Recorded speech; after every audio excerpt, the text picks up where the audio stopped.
Did you get my chat about the 2 edits I made to the minutes? Was that lost to history? Okay. No, I saw them, but they're not relevant at this point. Well, I don't want to lose them. They were an email. You sent them an email. No, I sent you the corrected language in a chat just before the last meeting crashed. Now I'm going to have to reinvent it. Hold on, I think I've got that. But it doesn't necessarily need to go to Dave. No. We can start the meeting. Yeah. Is it recording? Not yet. Recording in progress. Now it is recording. Okay, it can only get better. Okay, welcome to the regular meeting of the Midcoast Community Council for August 24th, 2022. Dan, would you please call the roll? Okay, Claire? Here. Greg? Here. Michelle? Here. Len? Here. Dave? I'm here. Jill? Here. And I'm here, so that we're all here. Thank you. We'll go into a report from the Board of Supervisors representative. Lena, could you go ahead? Yes, thank you. Let me just pull up my notes. They're relatively brief today. First update is about COVID. San Mateo County has moved back down to the low or green tier of the COVID-19 community level, meaning our case rates and hospitalizations have been falling. Our case rates have fallen below 200 over the past 7 days, and the most recent case rate was 185.63, which is per 100,000 people. That still means we still recommend staying up to date with vaccinations and boosters and getting tested and wearing high quality masks if you're inside, especially places where the ventilation isn't great. But we are seeing a decrease in that. And then I know the big other discussion we've been having is monkeypox recently. So it is a significant public health concern, even though currently we have a relatively low risk here. But we're monitoring it very closely, and we're continuing support for residents who contract monkeypox, and we're trying to prioritize our very, very, very limited supply of vaccine to the highest risk people who are high risk of exposure.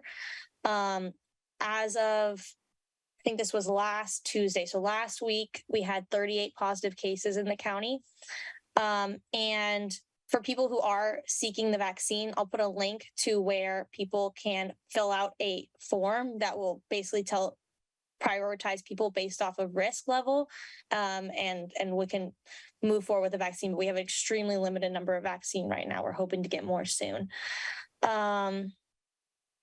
Also, the FDA is trying to move forward with authorizing a different technique, of administration, which would save more of the vaccine and basically give us 5 times the amount of usage per dosage. So if that happens, we'll also have more available.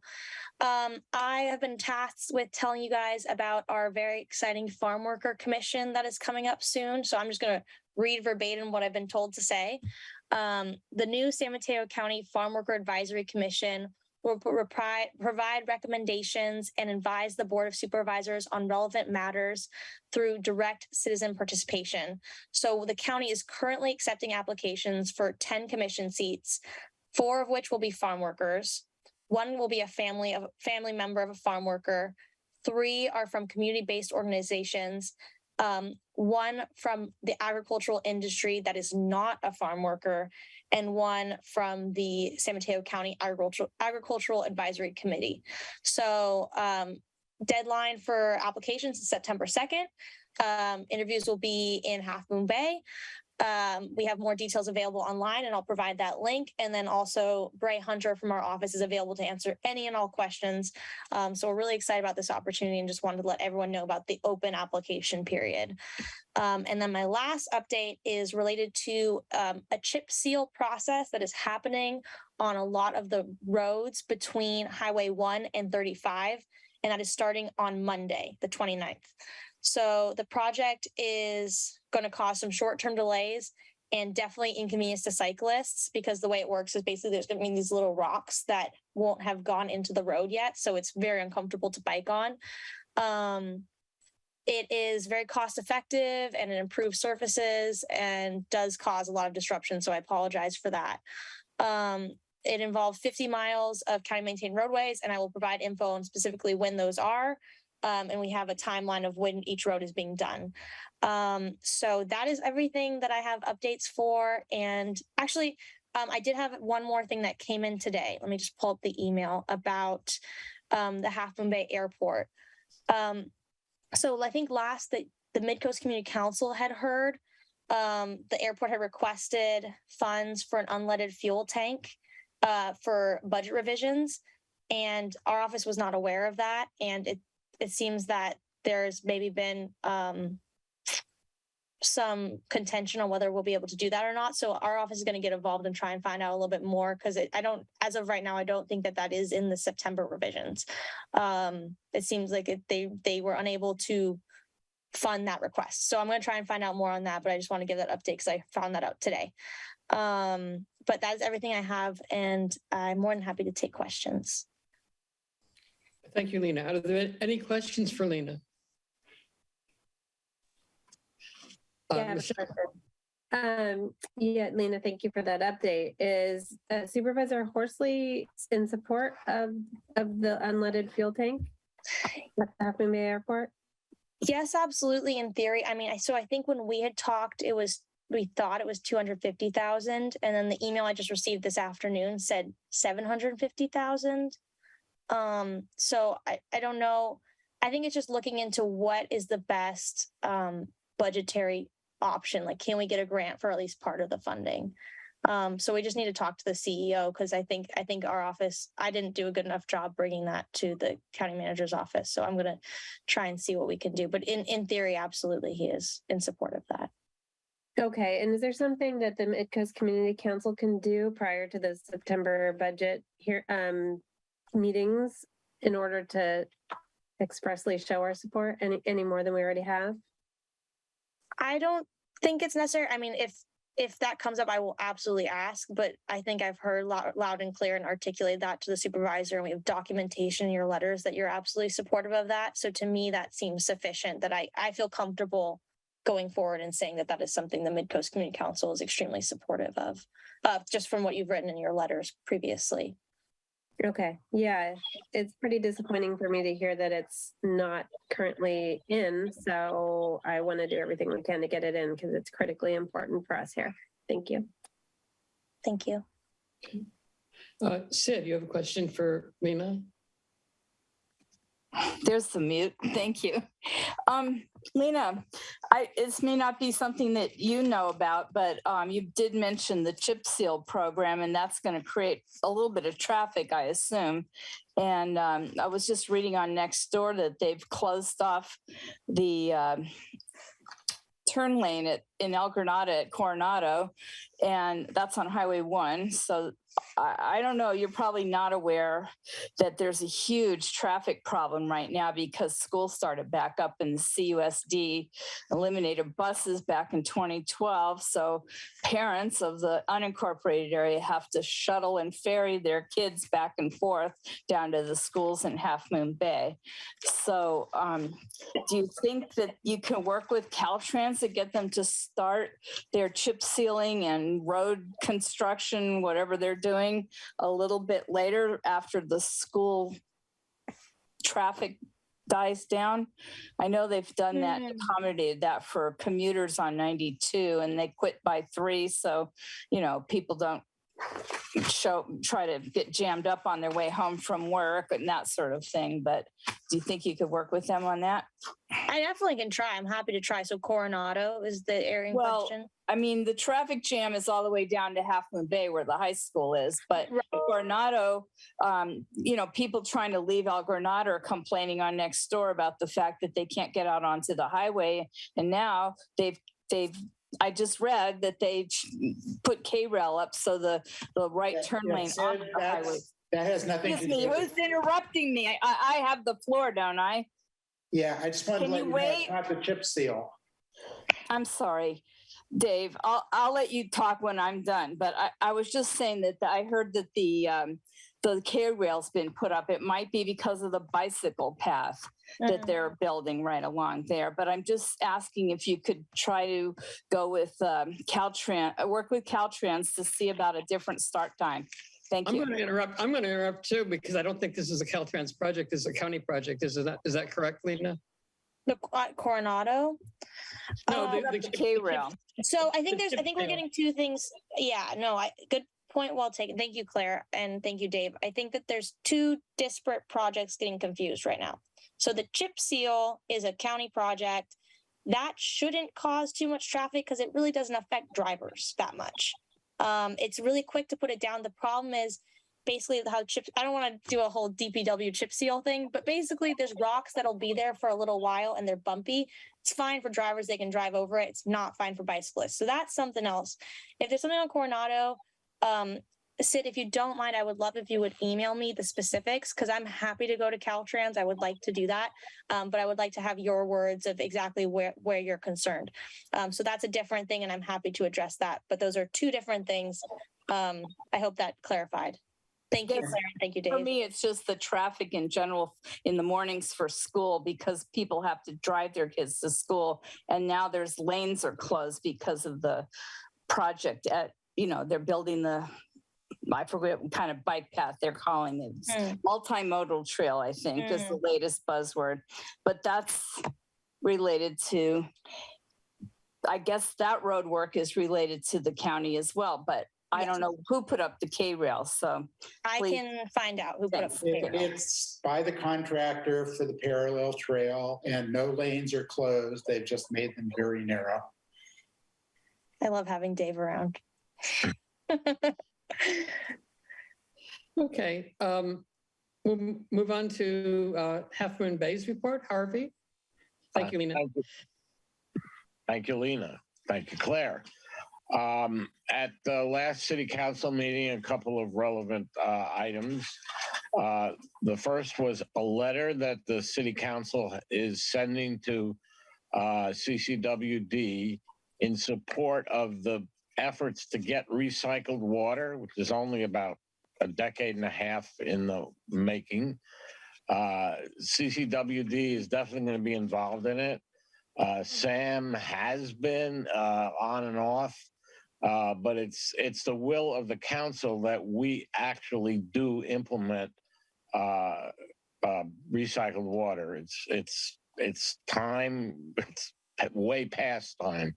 So that's one thing that the council is in support of. The other thing that might be relevant to the Midcoast from the last council meeting is the work plan for the transportation, circulation, and mobility effort of the council was approved. It's a very extensive work plan. I wish it really could do more. Every survey we've ever taken and that you've ever heard of indicates that the number one item on people's mind is traffic, but it's not something that has an easy solution. A couple of things that came up were the making sure that the East Side Trail will get finished so that we can have more people walking and taking bikes. That should alleviate traffic a bit. There was an effort to reach out to the school district to see if we could support their effort to get electric school buses to be instituted. That would alleviate traffic during the week when school's in session. So you're welcome to read the long staff report about all the items on this work plan to see what the city is trying to do.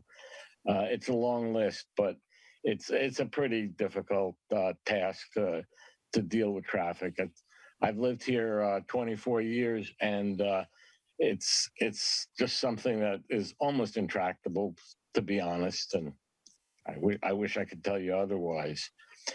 Couple of other things that weren't discussed at the city council meeting. Last night, the planning commission denied the VMS, the variable message signs proposal that Caltrans has proposed for Half Moon Bay, and the rest of their plan is to put up these signs, all like 5 other signs on Highway 1 all the way up to Daly City. But the Planning Commission has now made it clear by a vote of 4-1 that those signs are not appropriate for Half Moon Bay. So that's interesting information that I think will apply to Midcoast too. The other 2 items on my list have to do with personnel. The city has now hired a housing coordinator, Mike Noche. We hope that he will help to implement more attempts at getting more sites for affordable housing. At the last MCC meeting, I told you about the proposal from Mercy Housing and ALAS to build a affordable housing project for senior farm workers on Kelly Avenue. That's a very exciting thing. Mike Noche, I'm sure, is going to be involved in that and more other efforts. And the last item about personnel, I'm delighted to tell you that Matthew Chittister has accepted the city council's offer of becoming the permanent city manager. And he's going to be moving to San Mateo County, and we hope the coast side soon. He lives in Fairfield right now. I think anybody who's dealt with Matthew knows that he's really a positive attribute to work with the community, and we're delighted that he will be the city manager. I'll be glad to answer any questions. Thank you, Harvey. Are there any questions for Harvey? I don't see any. Thank you. Sure. I do have a report from Barbara Dye from the GCSD. She's unable to be here in person, but she wants everyone to know that there will be a community input session about the planning for the park and the Burnham Strip, and that will be on the Strip this Saturday from 2 to 5. So everyone's welcome to attend that and give their input. Are there any other government groups who are here that want to make a report? If not, we will move ahead to public comment. I do have well, let me back up for a second. Anybody can make a comment of up to 3 minutes of anything on anything that's not on the agenda tonight. And what's on the agenda tonight is something about recycled water, some planning for the logo and booth participation by the MCC, some financial things for the MCC, and MCC comments on the neg deck for the SR1 multi-asset plan. Before we get into that, I do have a public comment letter from a member of the community, which she's asked to be read. It's a brief letter. It's from Mira Glasscock. Yeah. She says, please allow me to comment on the July 19th, 2022 response by Ann M. Silman, Director of Public Works, to the application submitted named Stop Sign Requests at 5 intersections in the Miramar Montera community. The road division has rejected the requests at all intersections and deflected responsibility back to the community to implement speed enforcement measures and also traffic calming measures, such as tree trimming. I am disappointed in this decision and saddened by the young grade school children in our community that are not prioritized in the decision-making process. This letter recommends next steps, including a continued evaluation of two-way stops for alternative speed reduction measures. I would like to be assured that two-way stops are being seriously considered, irrespective of the study guidelines, and that implementation will be expedited. If public funding is not available for the solution, please share the implementation costs for all 5 intersections so that I can help explore private funding sources through our community partners. Our role as parents, educators, public leaders, and county government should be to work for the best interest of our community. The unmarked intersections in Montara are a longstanding and threatening issue. Let us send the right message to our children that they are still worth the effort. Okay. Is there any other public comment?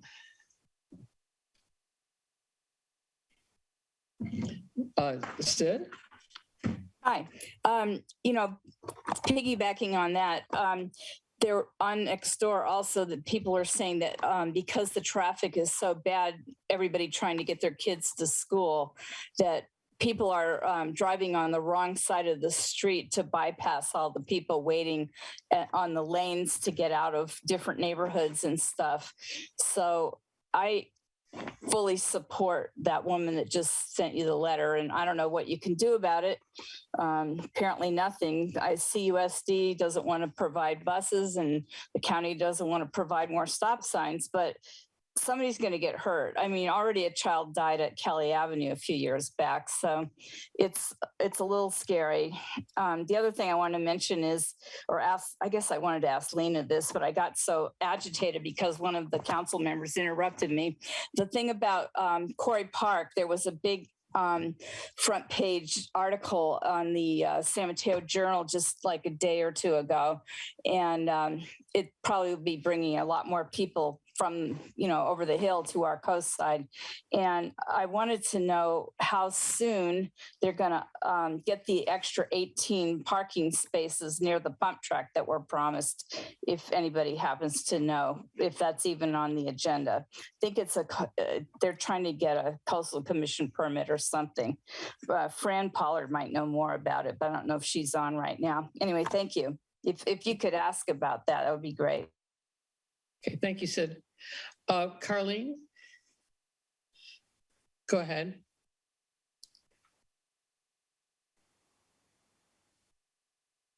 Did we lose you?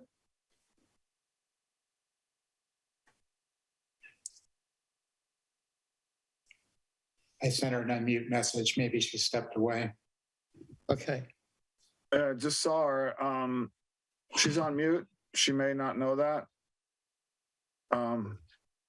I don't see her on the screen at all. I see down. Fran is. Let's go to Fran. Maybe Carlene will come back. Fran, go ahead. Hi, can you hear me? Yes. Okay. Thank you. Thanks, Sid, for saying that. Yeah, I was hoping that you could. I guess it might be too late. I was kind of hoping you'd put on the agenda something about the Quarry Park issue.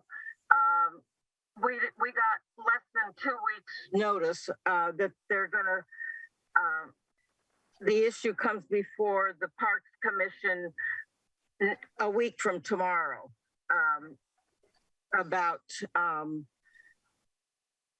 they're gonna ask the commission to approve the master plan for Quarry Park.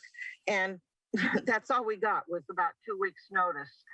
And so I guess this is going to be done before you even meet again. Because I was going to ask for support for you to request that they get on with the extended parking lot, because there's an awful lot of traffic and parking all over on weekends.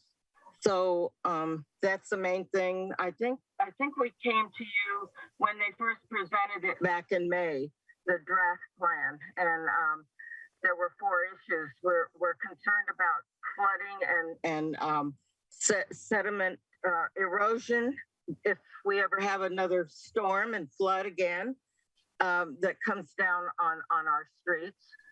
The parking issue, a dog park, an established dog park, and of course the fire issue. Well, the CAL FIRE and the county have been working on that, so they're kind of up to date on that. But the rest of it they haven't even responded to our requests, and they're about to approve this. Like I said, it's going to be September 1st. We're hoping that they won't approve it. We're asking them not to approve it until they address these issues that have been caused by all the activity the county has brought on. So that's about all I can say. I don't know what you can do about it now. Okay, thank you. If anybody wants to put a link to that meeting in the chat for people to attend, that would be great. Carlene, are you back? I'm back. So sorry, I was having trouble getting the mute to work for me. So first, my name is Carlene Foldenauer. I'm the Safe Routes to School Coordinator for Cabrillo Unified School District, and I'm here for the same reason as the letter that Mira Glasscock wrote. Mira is a parent at Fairlawn View Elementary School. I wanted to comment on the response from the San Mateo County Public Works to Greg's request for the 5 stop signs in Montera. The letter stated that the intersections did not meet the criteria for all-way stops at the 5 intersections, when, you know, Greg really only requested all-way stops at 2 of the 5. So that in itself was a bit confusing. And the reason why he requested the 2 of the 5 was because that was in the Connect the Coast Side plan on the 2 Fifth Street intersections. So they also said, the response was rather confusing. They also stated that 2-way stops would be evaluated as part of the overall operational traffic analysis for the Montera community. But there really was nothing about when would this take place. So I think, personally, I would be very happy, and I think most of us would be, with 2-way stops. And at the very least, at least yield signs at these, intersections with nothing, no stop signs, uncontrolled completely. So in their next steps, they talked about, traffic calming measures, which included asking residents to cut back bushes, and 2-way stop signs was mentioned again. And they also talked about coordinating with Connect the Coast Side partners, to implement the plans, which does include 4-way stops at 2 of these intersections. So I was hoping that the way that the MCC could support us and continue to support us in this, and thank you so much, is by, going back and getting more clarity around when are these 2-way stops going to be evaluated, because this really would resolve the problem. Okay, thank you. We, as just to let people know, again, we can't comment on anything that people bring up in public comment, but we can listen and we can follow up afterwards.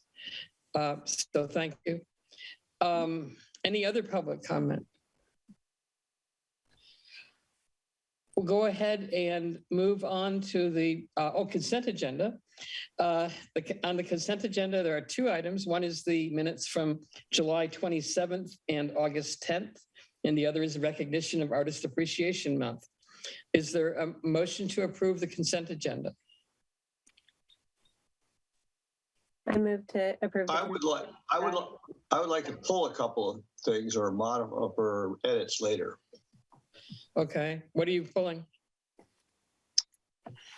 Dave, what am I pulling? The minutes for August 10th. July 27th and August 10th. Okay.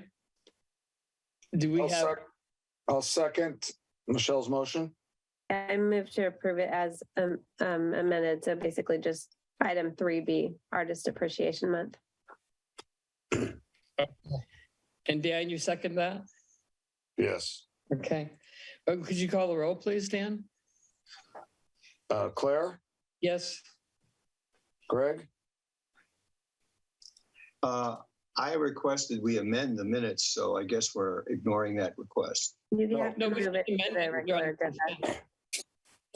I'm not hearing. There are too many people talking. We cannot discuss anything or amend anything if it's on consent. It has to be pulled from consent. Then I'm requesting we pull it from consent to edit it. That's what we're doing. Yeah. That's what we're doing. And that's what we're voting on?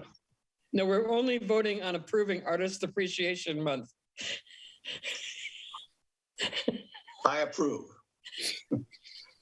Okay. Michelle, Yes.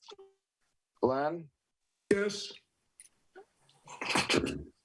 Dave, Yes.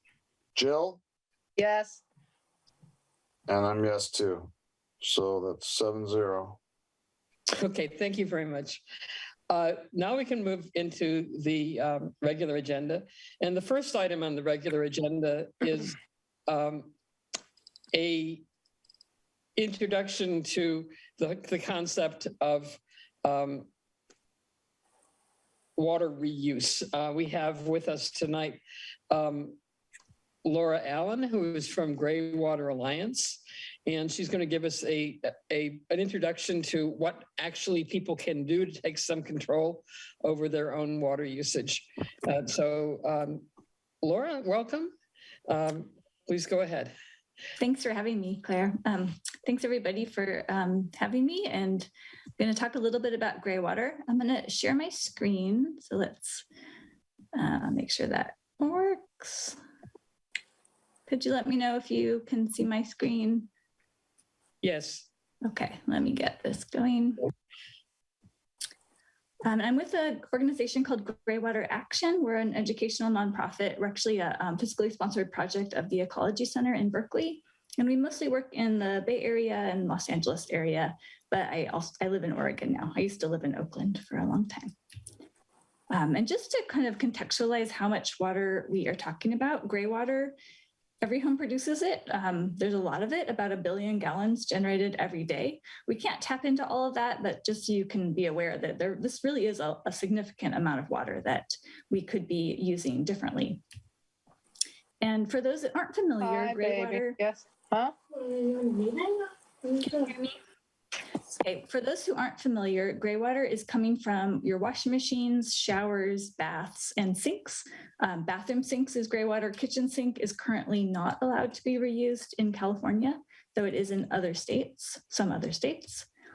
And I really like gray water for a lot of reasons, but one is when there are water shortages, when there is rationing or restrictions or prohibitions on irrigation, we don't have to let our landscapes die. We can have these beautiful, luscious, productive landscapes that don't use potable water at all. And gray water is kind of one answer to that. It's usually, I think of it as like a tool in the toolbox, but when there is a drought, it's the first tool that you should pick up because it's generated, being produced every single day, and it can, for the most part, be easily sent out to the landscape. And I'll show you how. It works really well to irrigate what I'll call the California landscape. It's not enough water to irrigate full landscapes typically, though of course it depends on how big the home is and how many people and how large the yard is. But gray water irrigated landscapes, mostly they're going to be planted with very low water use plants. And then the gray water is going to be going to your more like your medium or higher water use plants, like your fruit trees or maybe some other plants that you really want to irrigate, shade trees, it could be anything that likes to have frequent irrigation. So this is a landscape that's being irrigated with gray water. The simple gray water systems, these systems are more affordable and they're kind of more attainable to the average person whose home is already constructed. They're really good for irrigating larger plants. They're great for bushes and trees and vines, and they can water larger annuals and perennials, but they're not going into your existing drip system. They're not going into sprinkler systems. They're more like spot irrigating specific plants. And you always want to start with your bigger plants. It's just easier to spread the water out and they need more water. The simple gray water systems are not suitable for lawns or a lot of small plants. It is possible to irrigate that type of landscape with gray water, but it's going to require a more complex type of system, and that's going to be a lot more costly and potentially requiring a lot more plumbing alterations in the home. And so for any gray water system, whatever you put in the water is now going to your plants. And so the beauty of this is if it's a person's house, they have complete control over what's going down the drain. I've found that people are more than willing to change their products. They just need to know, what can I buy? What can I use? It's not like you have to use some really obscure, like hard to find product. You just have to know what to use. And basically you're trying to avoid putting a lot of salt into your landscape. So if you imagine like a powdered laundry detergent, that is full of salt. So that's not going to be suitable for gray water. Boron is something else that is a cleaning agent. It's in some cleaners. It can be in some laundry detergents, and that's also not suitable because it can harm the plants over time. And then chlorine bleach also. So basically, if you're using a liquid product that doesn't have boron in it and you're not using chlorine bleach, or maybe you're turning off your system when you use chlorine bleach, then it's going to be suitable for gray water. There's a list on the slide of what you can use. We have this on our website. It's pretty easy to find that information. Water softeners, that can be a hard one. In some communities, there's a lot of water softeners, sodium-based water softeners, and those aren't suitable. So I'm not familiar with where you all live and if you have sodium-based water softened water or not. So there's a couple of safety considerations for gray water. It's not potable. And that's a big difference. Most people are used to, when you turn on the hose or your irrigation system, the water coming out through that system is the same water that's coming out of your shower, out of your kitchen sink. It's potable drinking water. Gray water is not like that. So there's just a few different ways to think about it and different ways to manage the water. You don't want people to contact it unless they're intentionally doing maintenance on the system. So you should never have puddles of it or ponds, or it shouldn't be accessible to anyone. The code requires it to be at least 2 inches of being covered by something. It has nutrients in it, which you're putting nutrients into your garden, that's called fertilizer. That's a good thing. But if you're putting nutrients out into a creek or a waterway, that is a source of pollution. So the gray water always needs to stay on the property. It needs to soak down into the ground. It should never run off or enter a storm drain. And then the last thing, it's because it's non-potable, you don't want to directly ingest gray water. So if you want to water something edible, you can water fruit trees or anything where the food is above the ground, but you cannot water root vegetables or where the food is, touching the ground or below the ground, where it could come in direct contact with the gray water. We use simple the filters. It's just wood chips, mulch. It filters out the lint and debris. It helps soak up the water and flow it out into the root zone of the plants. There's always a diverter valve. This allows you to control the flow of water, so you can turn it on or off based on the products you're using, or if it's all of a sudden it's turns into the rainy season and there's lots of water, maybe standing water. You don't want gray water to go out into the landscape, so you turn it off in those instances. And so a legality question, gray water is definitely illegal. It has been for a long time. It's found in the plumbing code. There are systems that don't require permits, and I'm going to show a few examples of actual systems, and then the other systems that do require permits, you would be going through your building department. And so that's something to make sure that the building departments are familiar with this and can show people the legal pathway, which should be simple, though in practice it's not always, because there's a range of experiences on the there's so many different people involved in building departments across the state.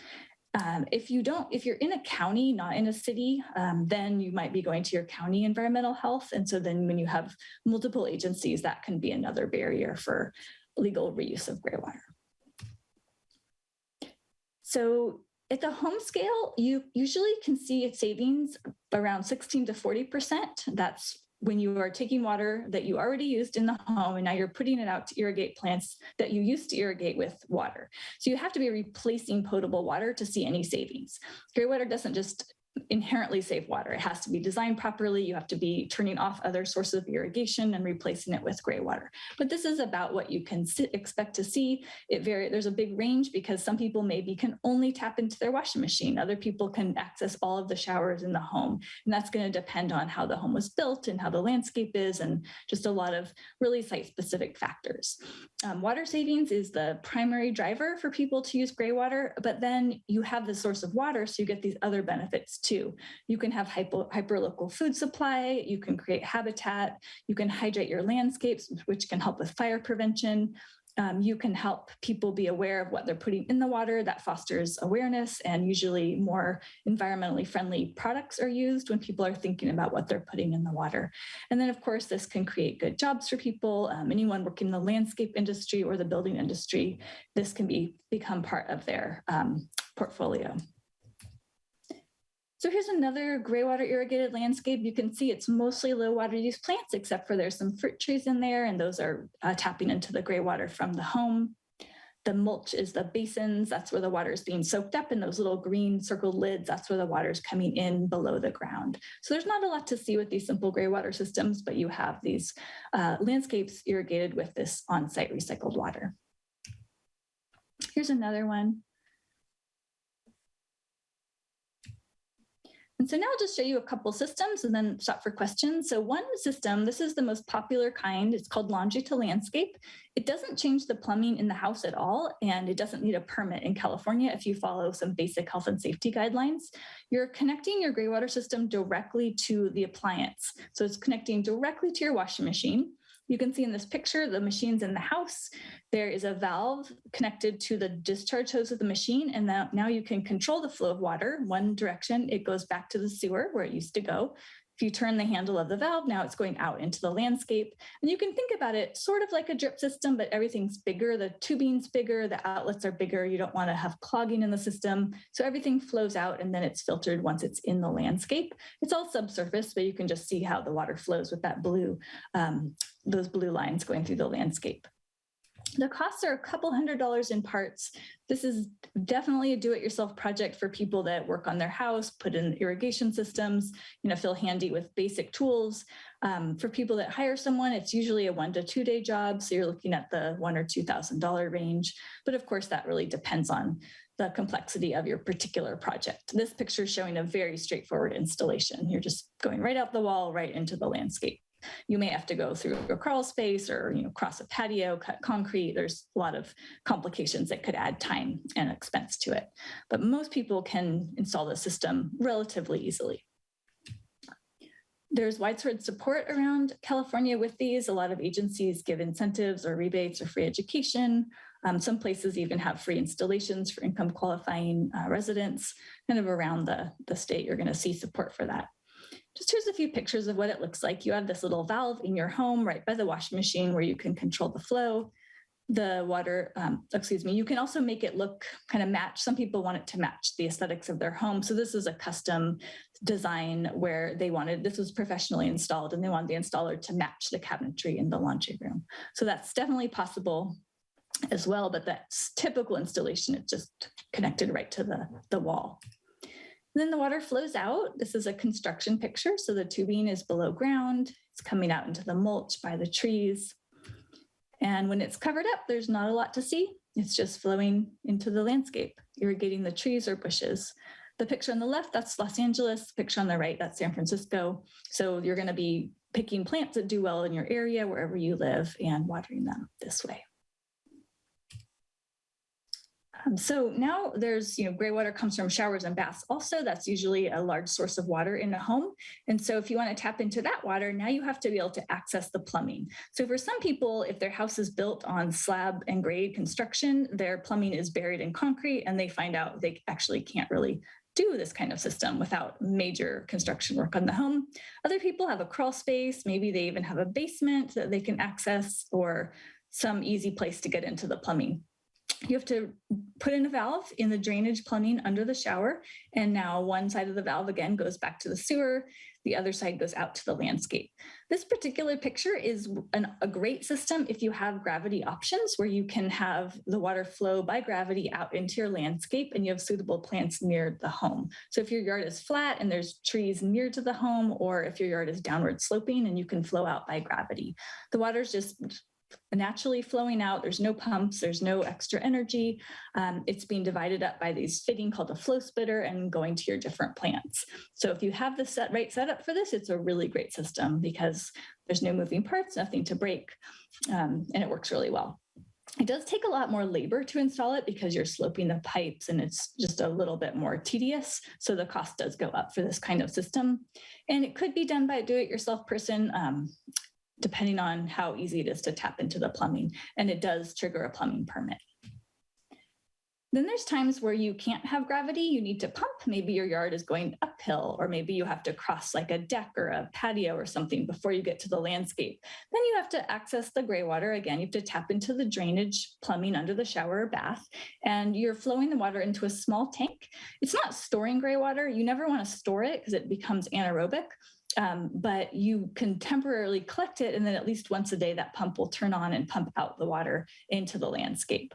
So it can be very simple where there's no filtration until you get into the landscape, and it can go to different plants. Then you can have systems where you do filter the gray water before you go out. And the only reason you would do this is if you need to go to a drip irrigation system.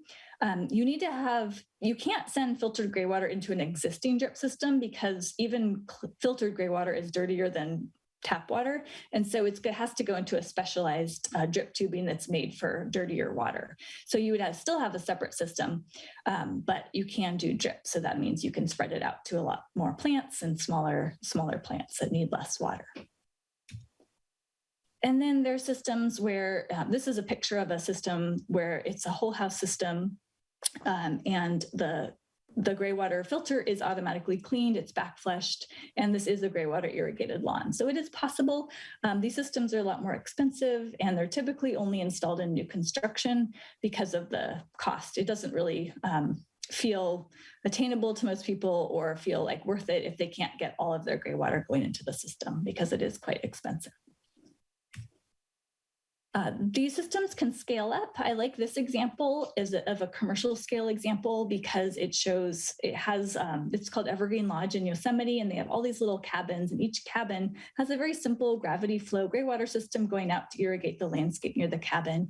And then they have commercial laundry, and they have staff dormitories where there's a lot of water, and then they have the more sophisticated systems in those contexts. So it's a great place to see all of the different types of systems working together to save water and irrigate a landscape. So just kind of coming to the end, there are resources to help people who are maybe building their home, or cities that want to encourage gray water in new construction. If your home is if the home is being built, it's really, really easy to make it, I'll call it gray water ready, like have it all prepared to do gray water in the future. When you go back and have to retrofit, it can be quite expensive. And so anyone building a home should definitely make it gray water ready, in my opinion, because you never know when you might want to do gray water. So this is something that communities can take up on the county scale or the city scale. And there's a URL in the bottom where you can access all of this. It's through the local energy codes. They do the REACH code program, and there is a whole packet of an ordinance language and different drawings to show builders how they can build homes gray water ready. So just to end there, our website, graywateraction.org, we have a lot of resources. I've written a couple of books about gray water to help people design and install the systems, and there's a lot of resources on our website. So I'm going to end there and see if you have any questions. My email's up there if you ever want to get in touch in the future. And thanks for having me.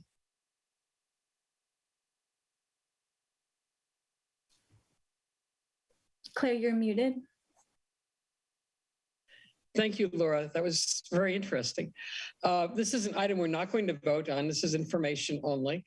So I will start with any questions or comments from the community. Anybody have anything they want to ask Laura? Steve? Yes, hi, thank you. So I have two questions. One is that maybe I missed it, but I don't think you mentioned. Can you hear me okay? Yes. I don't think you mentioned vegetables, and is it appropriate to water vegetables growing in your garden with gray water? The second question is that, let's say I have 20 fruit trees, and it's not appropriate really to water them ad hoc, kind of like you showed, like whenever you do laundry or take a shower or something like that. But it's more appropriate to water fruit trees like, say, weekly, and you want to deep water them. And so then I would want to store that water and then dispense it. And I wouldn't want to do a complicated set of pipes under the ground to all the trees because, Well, we have gophers, and I'm constantly digging up the ground to trap gophers and dig out their tunnels. But so could I capture the water in a bin and hold it for a week, or maybe filter it into that bin and hold it for a week, and then take a hose to it instead of a plastic water system on the ground and dispense it through a flexible hose? So those are the two questions. The first one being watering vegetables. Yeah, so the health and safety rule is you can't have gray water touch the edible portion. So that means no root vegetables. So if you have like corn or beans or anything where the food is above the ground, tomatoes, those are fine.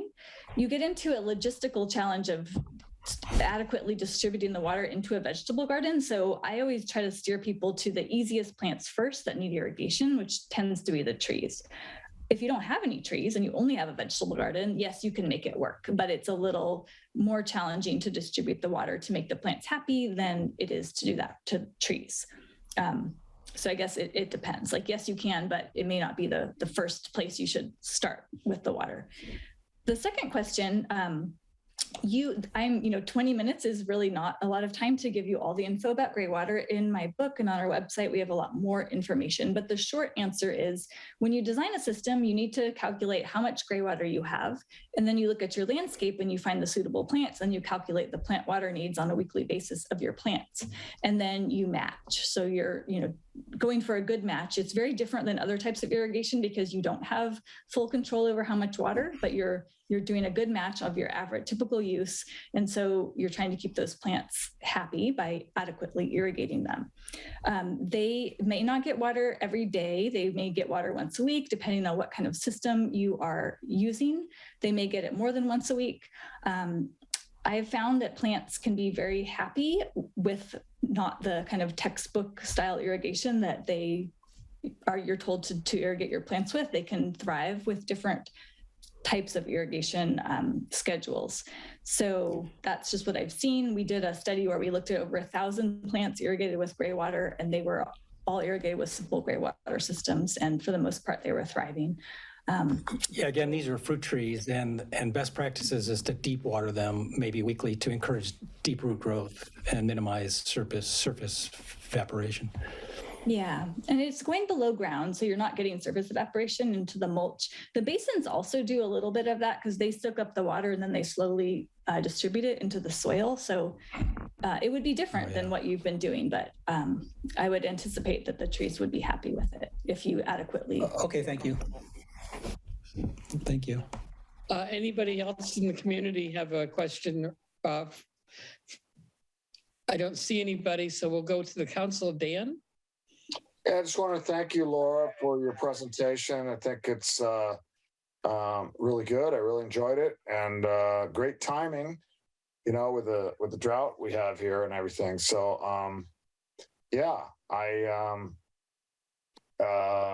for me personally, it would be a bit of a project, but it might, I might do it someday. Right now, I'm just kind of doing other things, little by little, dishpan in the sink, occasionally capturing that way, and then putting out into the yard. But thank you very much. It was very informative, and I'll look at your website. Anyone else? Laura, am I still on? Can you? Yeah, I guess I am. Thank you very much. Very much appreciate your coming to talk with us. And I'm sure some of us will be following up with you. Thanks. We'll move on to the next item, which it regards, the next two items are going to be really, really quick. The first one is on expenditures. We always have to approve money that we spend for the MCC's accounts. And Michelle, can I turn it over to you to present that? Yes. So we have two items. Sorry for the background. Please turn the back. We have two items to approve for tonight. It's a $250 toward the use of a booth for a booth at the Midcoast anniversary event. We need to create a banner and potentially some items, some postcards to hand out for that, and also $252 for renewal of the use of Squarespace for the website. That's an increase in the price over last year. Okay. Are there any questions or comments that the council wants to make on that before we vote on it? Sid has a comment, apparently. Go ahead. I only have a question. I've heard her refer to MidPen several times, but there's MidPen Housing and then there's MROSD. Which is it that you're having a booth for? MidPen Housing? I'm sorry. Regional anniversary celebration on, I think, September 10th for the MidPen, not MidPen Housing, but Mid-Peninsula Open Space. Sorry. MROSD. MROSD. Thank you. Yes. Appreciate your letting me know. Okay, thank you. Greg. I just, as a pro forma matter, wanted to have the treasurer state what the amount of money we have in the bank is. I'm sure we have sufficient funds, but I mean, as a matter of pro forma, I think we ought to have that confirmed. We did that at the last meeting, but we can do it again. I just don't remember the amount. Yeah. Yes, I don't have that handy off the top of my head, but as of the end of June, we have on our finance page of our website, our annual report. As of the end of June, we had $11,245.79. And we haven't had any expenditures, I don't believe, since then. And we will be getting our annual allocation of $3,000 within the coming month or two. So we have a good amount of money in the bank. Dave? I just wanted to ask, and I'm pretty sure I know what the answer for this is, that are we going to use some of that $250 to help potentially pay for a logo to be designed for us? Yeah, I originally had requested a separate amount for that, and unfortunately it didn't get put on the agenda. So we would be pulling some of this $250 potentially to use toward that. We do have a, because thanks to Gus, who is has applied to be on the council next year, we have a one of his contacts who is willing to do this for us as a pro bono type project. So if she can, there's a timing issue, but if we can get that to be done, we may not have to spend anything for the new logo. But whatever we do, we need some sort of design for the postcard and for the banner that needs to go up. So that is included in the $250. Thank you. Greg? Could I mention that while we were all talking, Jill and I just designed a logo, which needs a little bit of refinement, but with a little bit of cleanup, I think you'll have a working logo in a couple of days to be replaced by a professionally designed one. Can go online and design a logo. I've been working on a Figma file, which I can share with you guys with some ideas for designs that sort of take in the character of our existing website and our existing assets, like the seal rock picture, the Montserrat font in our logo, and some other things that I want to make sure we're like consistently representing who we are. So definitely, I'd like to be involved in that if you're going to be creating a logo online, and we can work together to make something. And there are constraints on what you need in terms of shape. There's a lot of things you need a square or round logo for as well. So it's not just throw things together. There's a lot of other constraints. But at the moment, what we have to do is approve the expenditures. Is there a motion to approve? I will move that we approve the expenditure of $250 for the MidPen event and to renew our website yearly fee. Second. I'll second that. Okay, Greg, Dan, could you please call the roll?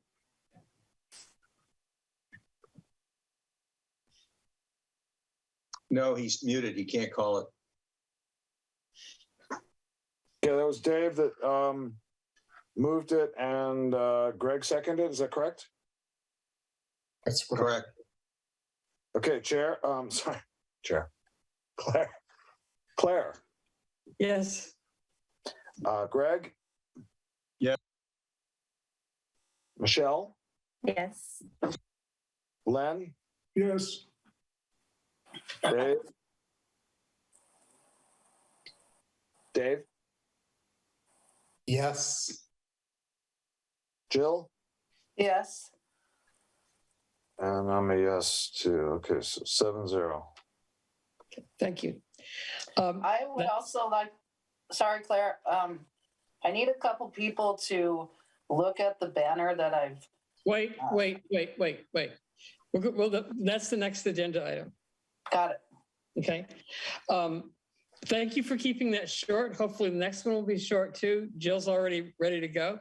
I would like a brief update on what we're doing for this Mid-Peninsula Open Space Anniversary event, and any more update on what we need to be doing about the logo. So go ahead, Jill. Okay, the brief update is we need to create a banner and a postcard to hand out to people. And I can do that on Vistaprint, but I need to have at least one other person like Greg or Michelle to look at my work so that I don't make any errors and to make suggestions. So is there anyone who's interested in helping me do this? I'm interested. I've had visual design courses in college, but I'm not Michelle. I'm not a designer. I just am the person who manages designers usually, but, Yes, but you know what looks good. Thank you. Yeah, I'm definitely interested. Could we talk for a moment about the content, like what you were thinking about putting on that, just so the whole council knows? So what I did is on the front side, it just has our contact information and a map of our representative areas. And so sorry, I'm really sick. I have strep C, so I'm really sick. And the back side of the card, I used tiny photos with little captions. And I got all the photos and topics from the newsletter. Oh, wait, the newsletter and the website, because you can do a down drop on like planning and it shows all the stuff we've done, all the stuff on there. So I tried to incorporate most of our recent stuff and with a photo. So I can send it out to everybody so they see what I'm looking at, what I'm doing. That sounds great. Sorry to hear you're feeling sick. Yeah, can we send it I wanted to ask Dave, just in terms of process, this is not really like, I mean, I guess it's kind of more like the newsletter process where we still have to work as a group of 3. Because we're going to have to finalize this and send it off for print before our next meeting. Yeah, it would be nice to have everybody look at it, because We can all look at it. We can't all help design it. Well, let me back up. So we can't all choose on the content. We can all critique the graphic design if you really want us to. It's the sharing of opinions that get into the Brown Act, but when you're sharing opinions on a graphic design, I think we're skating okay. Well, one of the uses of the postcard is to start conversations with people. So if you have something you are really passionate about, like the airport and lead, Michelle's very passionate about that. So I made sure to include a little picture with a caption. And if you have something you're passionate about, just send me an email saying, make sure you include this, project or whatever. If you send what you're doing to everybody and accept comments back from them on the graphics, I personally am okay with the 3 of you, Greg, Michelle, and Jill, making final decisions and going ahead and doing it. But I don't know if everybody else feels the same way.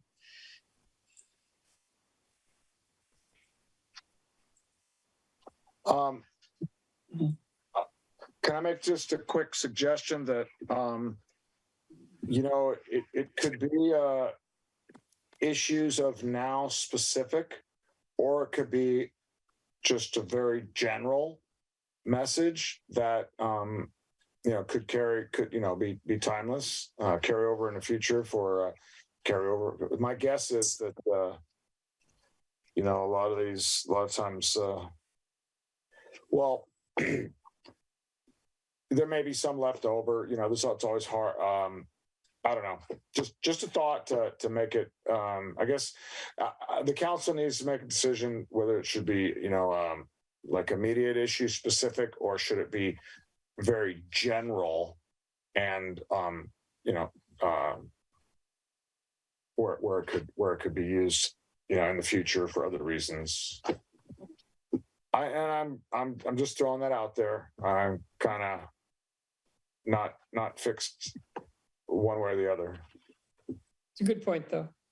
Yeah, I think we were originally talking about printing like 500 postcards, which felt like a lot because I don't think we're going to give out 500 at this event. And those will probably last for years, depending on how many events we do. But I think we could probably print a lower number and have more current issues. I think it's really important for people to understand the types of things that we do. So if we print 100 or 200, we'll probably give out, I don't know, 25 to 50 at this event, maybe 100 if we're lucky. And then we can always reprint. Like we said, we have, you know, a significant amount of money in the bank. So I think it's easy to reprint this at a later date. So, you know, I just wanted to propose that what we're talking about here is temporary logo, because if Gus has got a pro, we can redo this better later. We don't need to obsess over this. Well, but what we want is the logo that we care about for September. So I would suggest that the whole council have a chance to review this before it gets printed or sent to the printer. You know, at least a day to review it. I would suggest printing a smaller number because whatever you print will probably become out of date over time. So if you think you're going to give away at most 100, I would print no more than 200. That's my personal suggestion. The banner, I think, is the more important part, and it would be really, really nice if the banner was reusable in the future, but it's not critical. And just one other quick thing, I think that there should be a robust input from the community on, you know, if we're actually talking about officially changing the logo of the MCC. And I understand there may be some time restraints, but a lot of times when things are rushed, I don't know. Yeah, it's not always good when things are rushed at the last minute. I understand there's timelines and all that, but yeah, I do think, you know, I do think that the community, we should have a outreach for the community input. Because it really represents the community, and some community members have, you know, put a lot of time into the MCC over the years, and yeah. We will not have another meeting before this event takes place.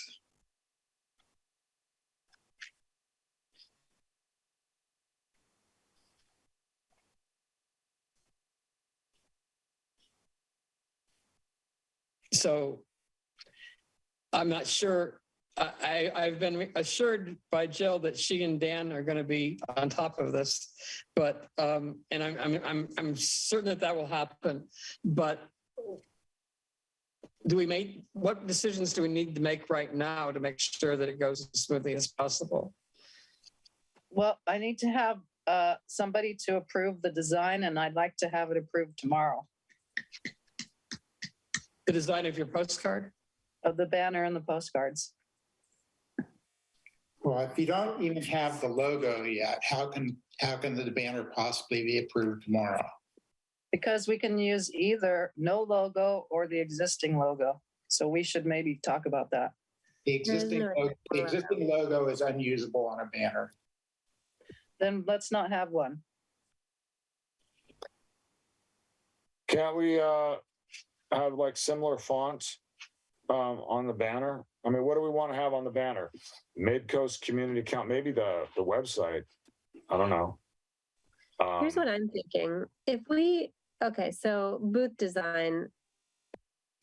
I was at an event, the Pescadero Arts and Fun Festival over the weekend. And one of the things I noticed is that the booths that had something, like most of them had the tent up above, and the booths that had something actually on the outside of either on the tent itself or something like kind of hanging up right at the front of the tent are much more easily recognizable, because just as you're walking by, you could see the name of whatever organization is represented, versus the ones that have just like a banner hanging toward the back of the tent.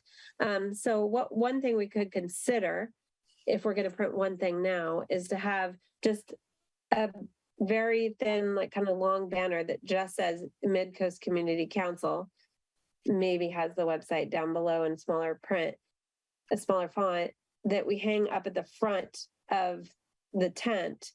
And that way everyone walking by will immediately see that. And then in the future, once we get the logo, professional logo designed, we can make a bigger banner that would go at the back of the tent. Just throwing that out there. I'm not sure what Jill, you were already thinking in terms of the banner. I'm thinking of ordering a 2.5 by 10 foot banner that would go all the way across the 10 by 10 pop-up tent in the front. 2.5 feet tall? 2.5 vertical by 10 feet horizontal. Is that going to fit? That seems kind of tall. That's the signs I have for my booths, but okay. We can get a smaller one, but having it 10 feet fits a pop-up perfect. Then if you have a 12 foot later, it'll still fit pretty well. Mm-hmm. We think the minimum size for any space we would have would be 10 feet. Yes. Okay. Yeah, I mean, we could just put Midcoast Community Council without a logo on there. Or we could create something fast, but it's not a lot of space. I mean, it's space, but it's not a lot of space for a logo if it's that in those dimensions. You'd have to have something kind of separate. I don't know. I think that Jill and Greg and I should look at it and place the order. How many days in advance do we need to place it to not have to pay rush fees? I like to have 2 weeks, but you definitely want 10 days. Okay. And then with the postcard, same time frame, or? So Jill would have. Everything's ordered at once because you'll get a better deal if you order everything in bulk. Yeah, I mean, if we want to place the order for the postcards tomorrow, could you possibly share what you have? Like share your screen right now and show. Wouldn't that be wonderful? It would be so wonderful if I could actually do that, but I am too sick. I can barely operate a computer. Okay, Jill, have you considered having these banners printed locally, like at Graphics Works in Montera? I've never done that because they always charge me double whatever I get at Mr. Print. Yeah, but you might be able to get them quicker. And if they'd be within budget. No, most places, farm it out to someone else. So you're still waiting. It would be, I do think Dave's idea is good. Even if we have to pay more, if it can be done local, and I'm familiar with Graphic Works in Montera. I don't know. It's always better to, even if it costs a little bit more. I mean, we got some money, I guess. And we can't append. You're saying we can't append this amount that we're requesting. I guess we already voted on it, so it's too late now. Okay. We could revisit that agenda item and raise the amount. The meeting's not over. How would we do that? We would simply re-vote on it. If we would not be able to have somebody reinsert the agenda. You know, I couldn't hear what you said. Sorry, I'm not pleased with Comcast, but I'm stuck with it. And we just reopen that agenda item and revote. But I don't know what the amount Jill was expecting to pay for the banner. And if the banner is only going to say Midcoast Community Council and doesn't need a logo on it, then she can just go ahead and do it. I don't understand how it's going to be printed tomorrow if she doesn't have the postcard design yet, though. So, do you have the postcard design? You just can't share it, Jill? I do. I have a mock-up of a draft postcard, which I want to run by at least a couple people so they can see what it looks like. But I can't figure out how to send it from my computer at this time. In terms of pricing, the numbers that Jill previously sent, and she's saying they're changing pretty frequently, but the cost of the banner was $114 and the postcards were $55 for 500. I think there's probably tax and shipping added onto that. There's a chance we could get all of that from the local business for $250, or we may have to go over. I don't know exactly how much they charge. I do prefer using local businesses if possible. If it does cost more, can we authorize like a reimbursement later? That gets iffy legally. So as the person who made the motion on the previous agenda item, unless somebody on the council is opposed to the idea, I am going to and raise the limit to $500 for the booth costs and $252 for the website renewal.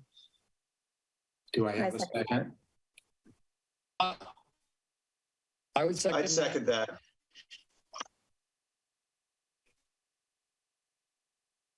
Do we need to discuss it further? Dan, could you call the roll on that? Or is this further discussion?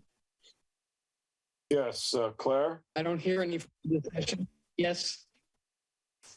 Greg? Oh, wait. Yes. Who did the motion in the second? Same as before. Okay. Gabe and Greg.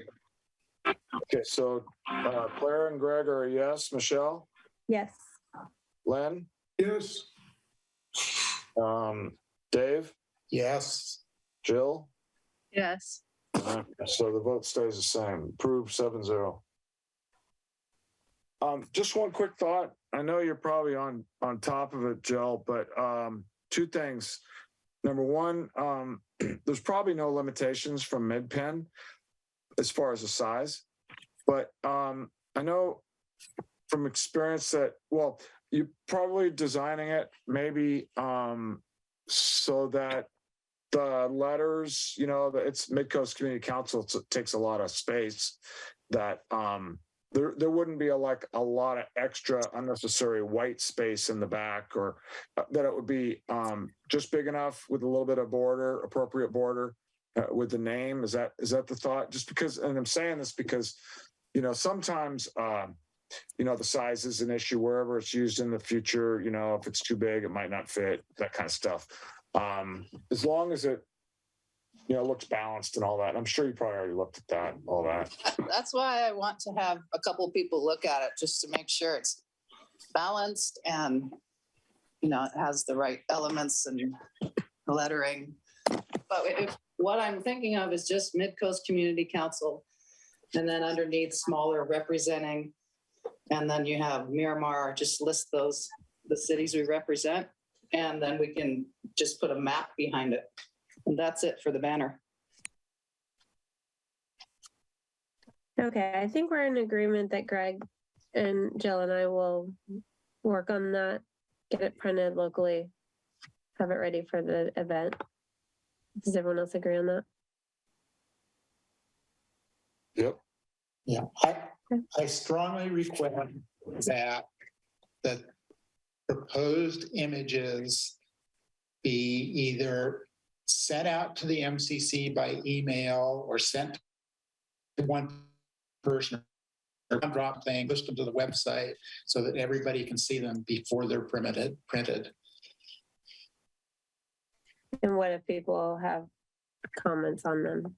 And if people hate it and Jill is not willing to deal with it, then we do without a banner. But, I don't think that's likely. I agree. I agree with Dave because this is one of the fun parts of doing a booth is making the visuals. And I think everybody should be involved. Yeah. I think people are going to have it. I agree. I just want to do it without violating the Brown Act. Yeah, I think we can. And most people are going to say, oh, I see a problem here, or, can you try X? And because of the time limitations, there's not going to be time to make a lot of changes. But if there's something simple, I'm sure Jill would be willing to give it a try.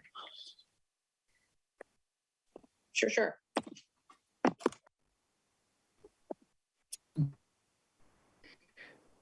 Okay. And in terms of manning the booth? Yeah, that was what I was going to say.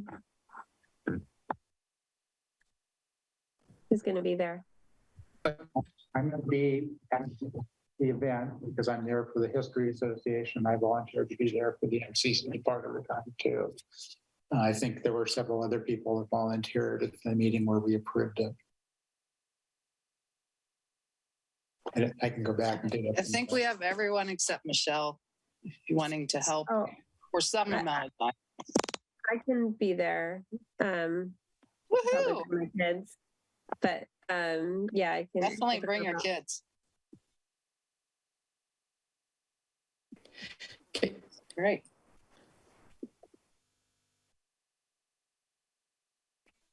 Okay, are we clear enough on what we're doing to move on to the next thing, or are there more comments we need to make on this?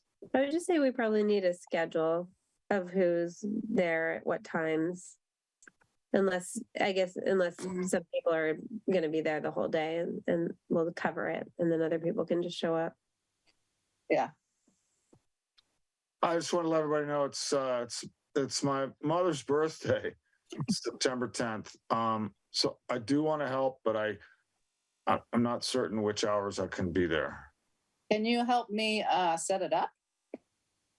Didn't they say they were going to have it set up for us? Or, well, we need to put up the banner and put up postcards and, whatever else we have. So, yeah, I'll work with my mom to try to make it like an evening dinner or something like that. So maybe I'll leave it. I don't know. It's okay. Moms are more important, but you're really good at booths. So I'd love to have you there. Okay. Yeah, I'll do my best to be there at 11:30 or whatever. I have one other thing. I know that we've invited Gus to come, which is great. I think there's one other person who ran for the MCC. Maybe we should reach out to them. And also, do you think we should invite Ray and Laura, who are running for Board of Supervisors, to stop by? Because those are the people we're going to be working with, and maybe they want to introduce themselves to us. I don't think it's appropriate to invite them to the MCC booth explicitly. I would not be at all surprised if they're there, but I don't think explicitly for the MCC booth. Okay. Yeah, I think I agree with Dave. It might get, I don't know, awkward. Okay, I already invited Lena, though. Well, she's cool. Okay, Lena's cool. Gus is cool, but Dave, I mean, Laura are not. There's a contest, right, for the elections, but Lena's, part of the. She's our. Oh yeah, I mean, I'm not even totally opposed to inviting Ray and or Laura to show up. It's just this is an MCC booth, not a county booth, and I'm sure that there will be quite a few people there. Anyway, if people feel strongly that we should invite them, then go ahead. I'm not running it. I'm just participating.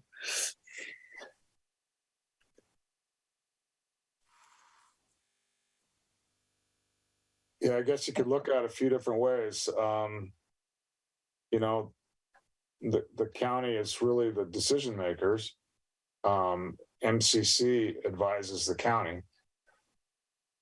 And yeah, I guess you could look at it. I just thought it'd be a great way to, talk to both of them about coastal issues. And that's why I thought about it.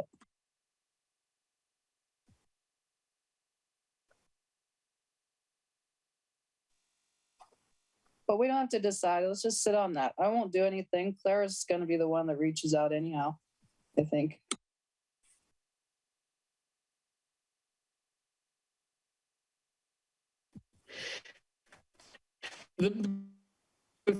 To make ourselves visible to the community, and I think it's fine to invite other people from the county government, but it's not the thing.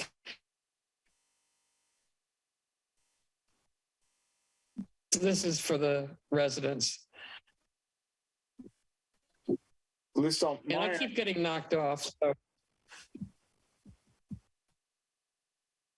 Yeah, you might want to repeat what you said because it was really breaking up, and then at one point I saw your mute button on, so I don't know. Yeah, what I was saying is I look at this as a way to reach out to the community, not a way to reach out to the county. Okay. I am seeing a hand raised from Sid, by the way, Claire. Yeah, I see that. Go ahead, Sid. When they had the Quarry Park pump track grand opening, I just shot Ray Muller a text message and said, hey, if you feel like it, there's going to be a ribbon cutting, and why don't you show up? And he did. So I don't see any reason why you couldn't just reach out to both candidates and say, we're having this booth. If you want to drop by and see us, if you're there, we'd love to talk to you. That's it. But I also think you ought to have as sooner than later, get them booked in for a candidate forum if you could. Thank you. Okay. I agree with both points Sid made. Okay. Are we ready to move on from this? Or Jill, I do think you should put out a schedule for people as when they're going to be there. Okay. I'll put out a sign-up schedule. Claire, can I just throw one quick thought? And that is, we are a liaison for the county. So, it's, well, just another way to look at it, it would be good that the council is communicating directly to the community and not have that bypass where the community is directly, at least because you could think that if the candidates were there too long, that might interfere with our ability to talk directly get feedback directly from the community.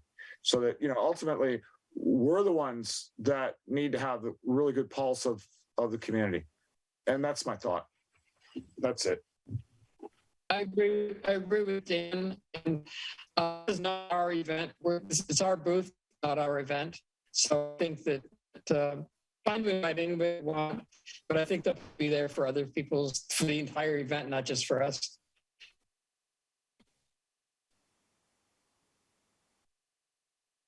Yes, we need to nail down, or can we move on? I think we can move on. Okay.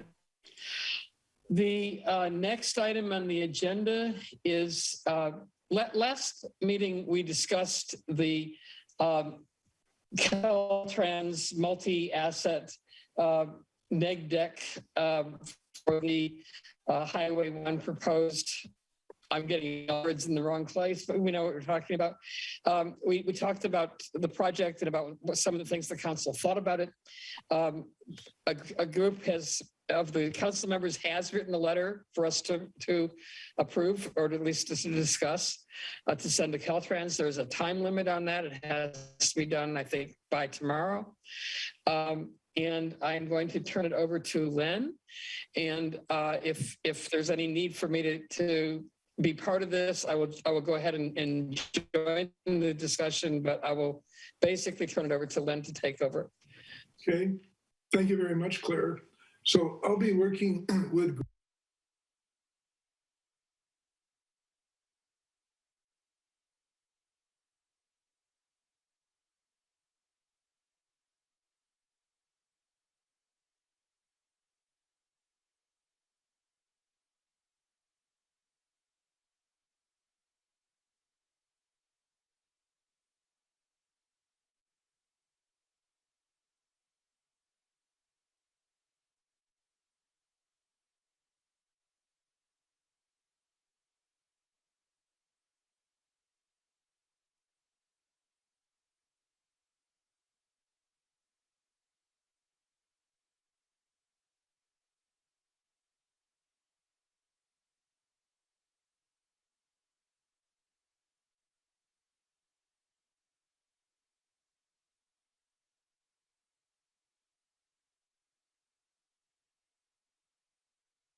her fault.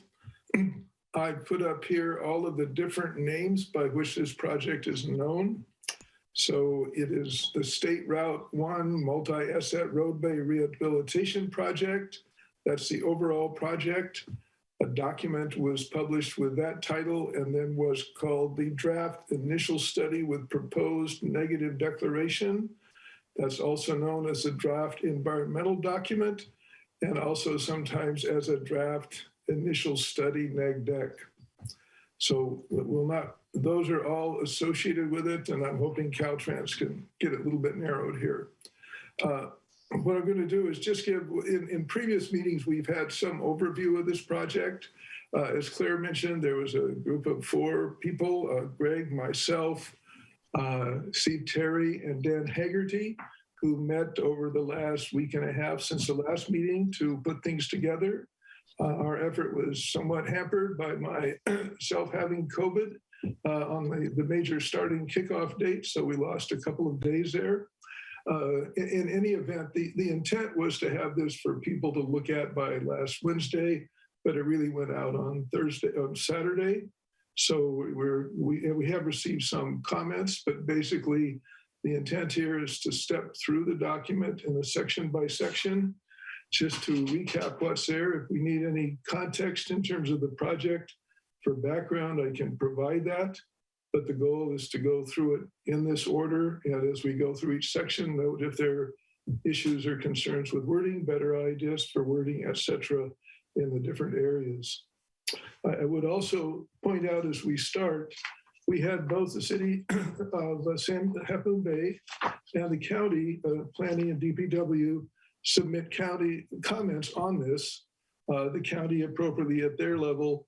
What I think is interesting to give people as background is the city of Half Moon Bay had a fairly concise 2.5-page document.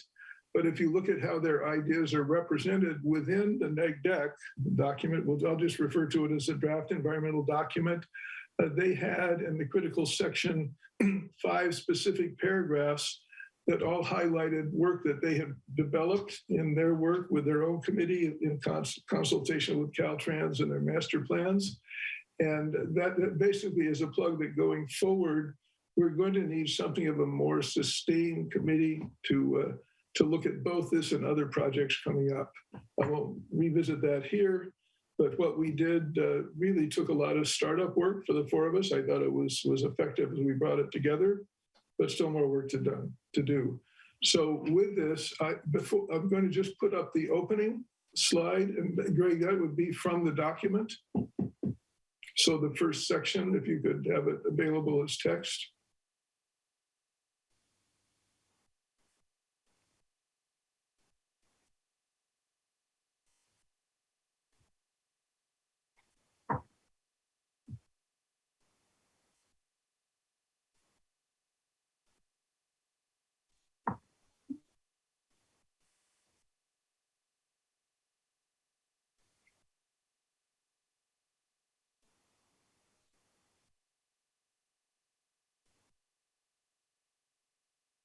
Okay, Greg, you'll be able to get that document?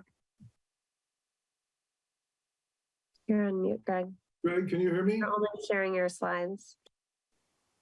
Yeah, I understand. You'll have to switch to the PDF for the actual letter.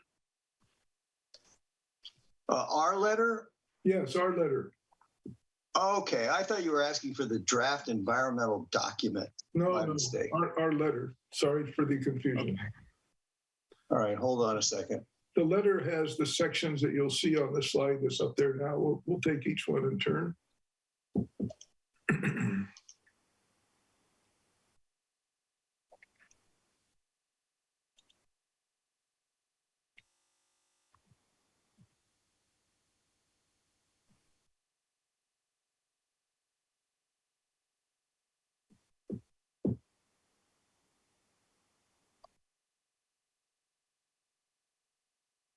I think that's what you're looking for. That's it, yeah.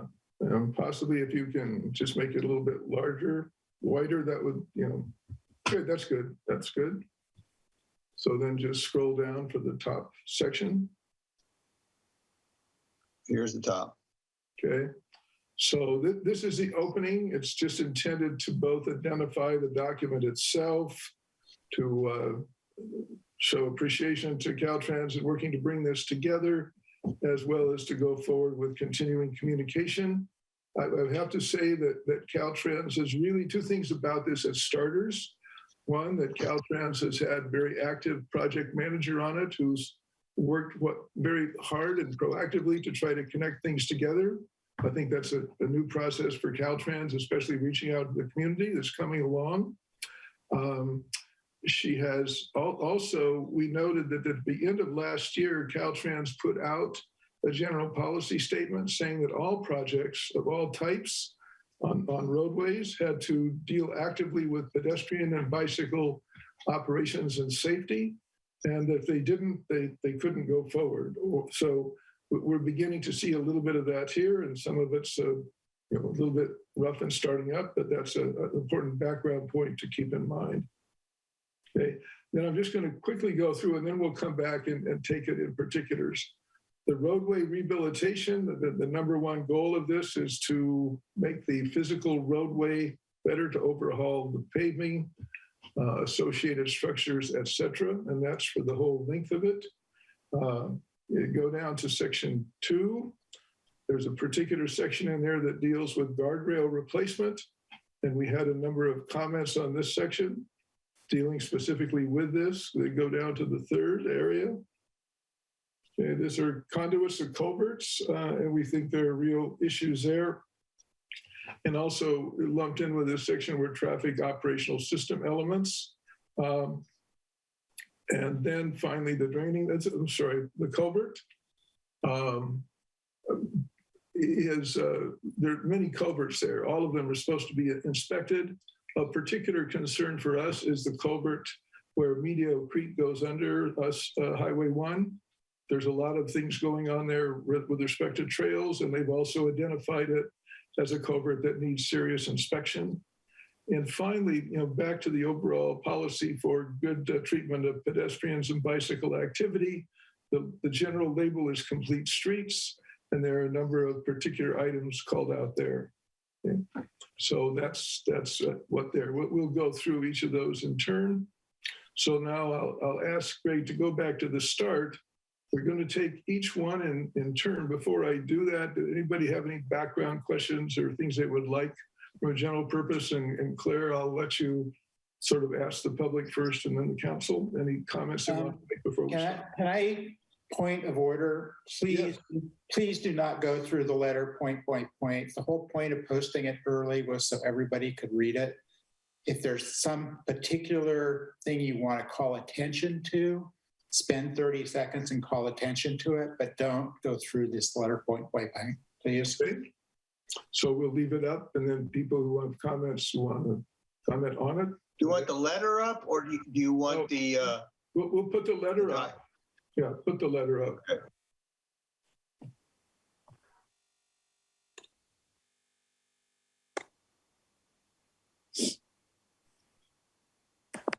Okay, Jill. I've been off of this as much as I've been on, so here you are.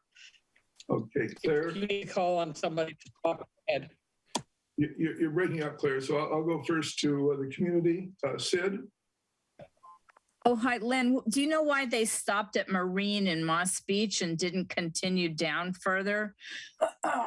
Do you mean going further north? Yeah, further north, down the road. I felt that was an appropriate section.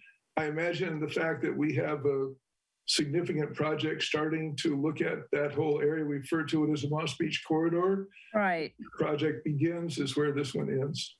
Okay. And I guess the only other comment I have is about the guardrails. I really am not in favor of those Midcoast guardrails. I mean, Midwestern guardrails. And I think they're not very sustainably built. They use a lot of concrete. They should at least use permeable, a foundation that's permeable for letting water to trickle through it and not just create more runoff. So I don't know if you're able to amend your letter just to include the word permeable or not, but that's all I have to say. Thank you. We'll take a look at the letter if you have a specific one.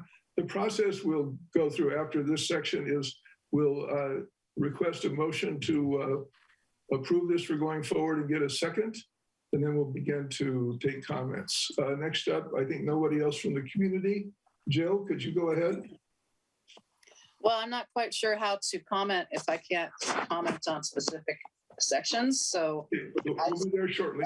Issues with you can comment, Jill, you can comment on specific sections. I was just asking Len not to go through the letter point by point. Oh, I'm going to go through section by section, but I am going to do that, Dave. Okay, so my first comment is I would like to have the footer represent the actual title of the document. So instead of Caltrans Multi-Asset Project DED with a date, just use the title. You know, the MCC comments on the draft. I know it's long, but use something that represents the actual title. And nobody uses DED on CEQA documents, so we shouldn't add that in because it will confuse them. Well, what we have here. Could I comment on that? We borrowed much of the text for this letter from what the Department of County Planning and Half Moon Bay sent. That's where a lot of this terminology and structure came from. Yeah. So those phrases are in other professional submitters' letters. Okay. Yeah. So I asked people who review comment letters and make final neg decks. I asked those specific associate biologists or whoever they are, environmental scientists. And well, what I asked them is, have you ever heard this term? And they were like, what is that? Which term is it you're referring to, Jill? DED, Draft Environmental Document. That in our subject line, that phrase is not there. Correct. That is it's a footer. The project manager often refers to it by that base. So, I mean, that's why it appears in some places. Okay, that's my, and then, so then that comment would go on to the first paragraph because I would rather see it called negative declaration than environmental document because that's what they're proposing is a negative declaration. And then if you want to shorten that and call it a neg deck or something, you can. So this is a draft document. I think just putting the neg deck by itself is a little bit misleading. And that's why they went to some effort to call it the draft environmental document. It's a draft initial study with proposed negative declaration. This is a negative declaration. Okay, Jill, you made the point. Let's not keep arguing it. Okay, so that's my comment on that. Well, I'm just going to keep going, and then at the end you can say it. Well, hold on. So, just on this first section, anything you'd like to comment there? If you want to show my screen, I'm actually looking at a document with. We have the document, the opening paragraphs right there on the screen that Greg is showing. I'm just saying that my comments. Some people are auditory listeners. I mean, auditory. They're more visual. Okay. So, So you'd like to show it that way? Okay. I just think it'd be easier for people to read it. Oh, but before you do that, we have a question from Maureen and the public. What's your question, Maureen, or comment? Yes, this is just a basic idea I'm putting out there.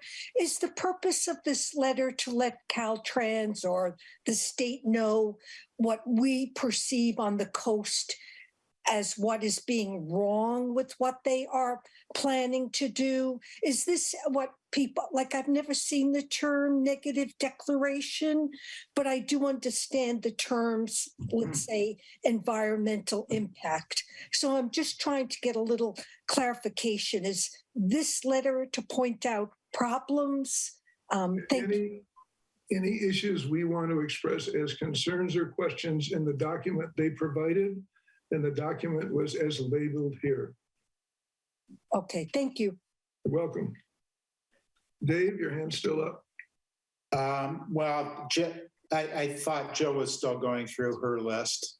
I think Jill's request is, since she has prepared some edit comments, to be able to show her document. And I would like to request that we not do that. It's just going to get way too complicated to have too many different letters up here on the screen. I'd like to stick with what you're proposing, Len, if that's possible. Yeah. I tend to favor that. So, Jill, if you could frame your comments with respect to the opening paragraphs on changes you would like. Or further, wherever you are in your list, Jill, but make them. Jill has shared extensive comments on this, so she has comments for every section. So I'm going to take them by section. Point of order. Do we have a motion on the table? Should we not have made a motion and seconded? Given we're now moving to comments, we should have a motion. Go ahead, somebody. All right, I move to adopt and send the letter as proposed. Is there a second? I'll second it. Thank you, Claire. Okay, we moved and seconded. We're now taking comments on the letter. Okay, Jill, you have the floor. Okay. I don't like the sentence that says the MCC recognizes the project's been conducted with considerable attention to gathering public comment with several special sessions. The final public presentation, blah, blah, blah. I don't think we need to tell them that. We don't need to, in fact, I want to propose that we add a paragraph saying we want an extension to review. So that let's take that one at a time, Jill. Let's take it one at a time. Okay. So I think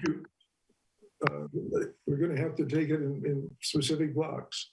So your motion is to delete the second two sentences of the first paragraph. Wait a minute. If we're going to start making amendments, then we're past the comment phase. Can we have everybody have a chance to make comments first and then get into amendments? We're not required to do that, but I would appreciate if we could do it. I was headed that way. I thought from your comment, Dave, that you wanted to go down to the specifics. So take your point as rephrased. And Kimberly Williams, I believe, has a comment. Yeah, I agree with Dave. We should have an overall discussion of the letter before we get into it too deep. Okay. Kimberly?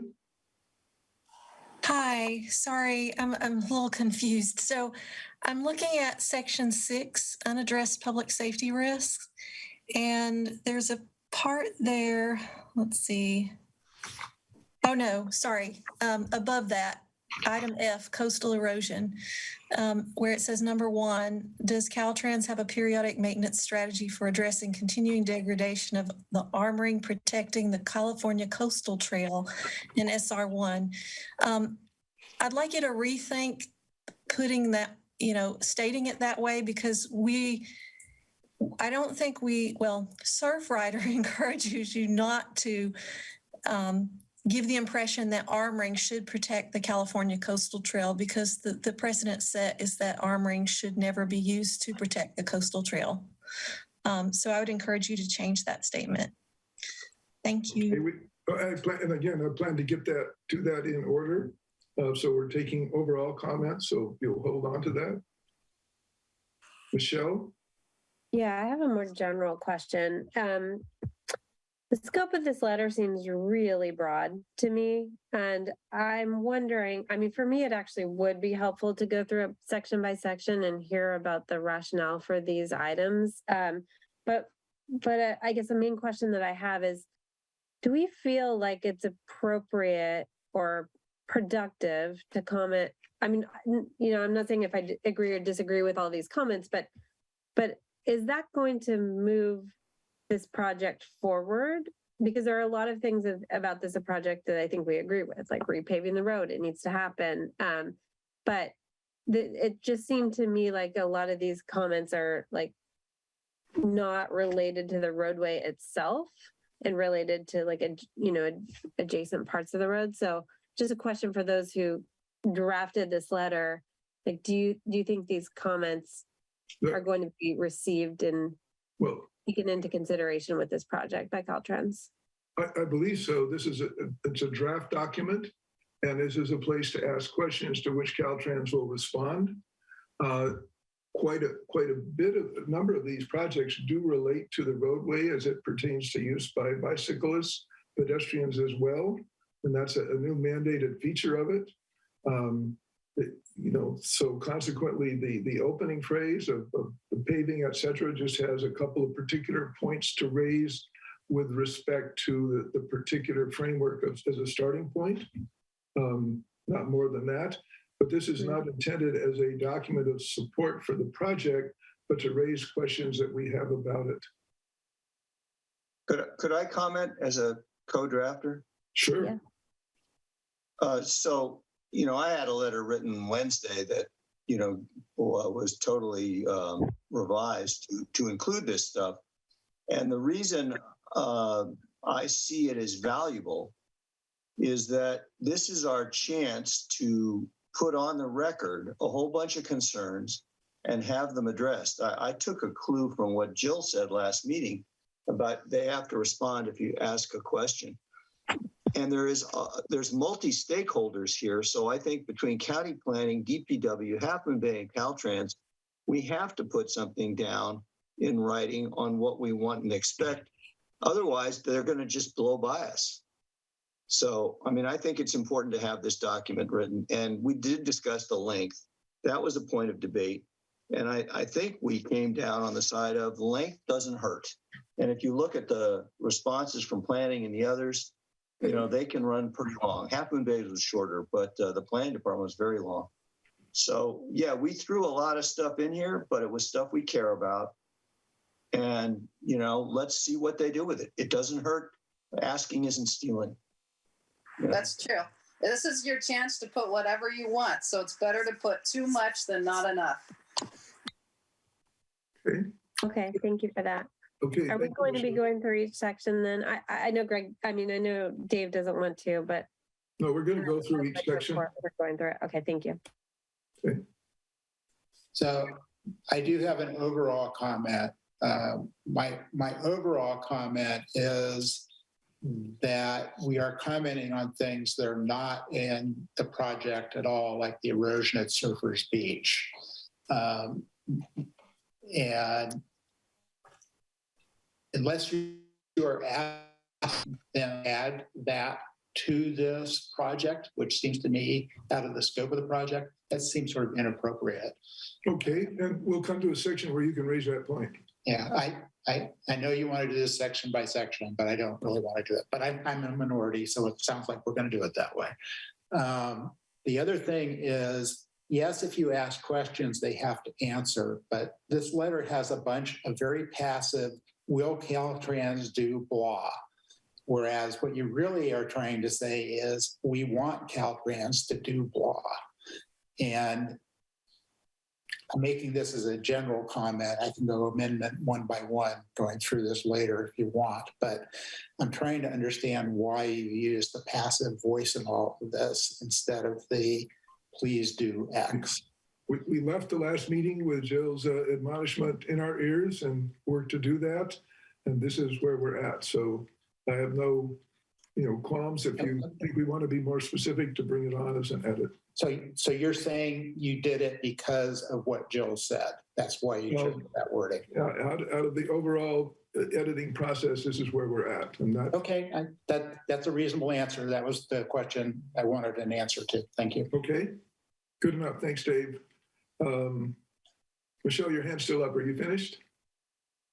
Yeah, I'm done. I'll put it down. Okay, great. Okay, then Jill. And would you like to then talk overall or talk about the opening paragraphs? So I already covered the footer. I was just going to go through the document. Well, because we're trying to get a specific result at the end, each time you have something you want changed, then I'm going to request it as an amendment because we can't possibly keep them all together in one fell swoop, I don't think. Well, I have a document if you show my screen. Well, we're going to work off of ours and you can make your comments with respect to this. It's okay. Where were we? Good enough. Okay, I commented on the footer. Dan may have a general comment. Dan, is your hand is up? Yes, just so that the whole council knows, I agreed. Some of the things, maybe were questionable. I did a lot of compromises. I wanted the letter to be a little shorter, but I think it's good the way it is. It may not be perfect. I think it really represents, I think that we should be really talking about the issues that are brought up and not necessarily, do we all agree on the issues instead of like wordsmithing it right away. But that's just my thought, and we'll work through it. Okay, thank you, Dan. Okay, so Jill, this is a trial balloon here in the opening paragraphs down to number 1. You indicated changes you want in the first paragraph, eliminating sentences. Do you have a different paragraph you wanted inserted, or just go down to the 3rd paragraph? No, I don't.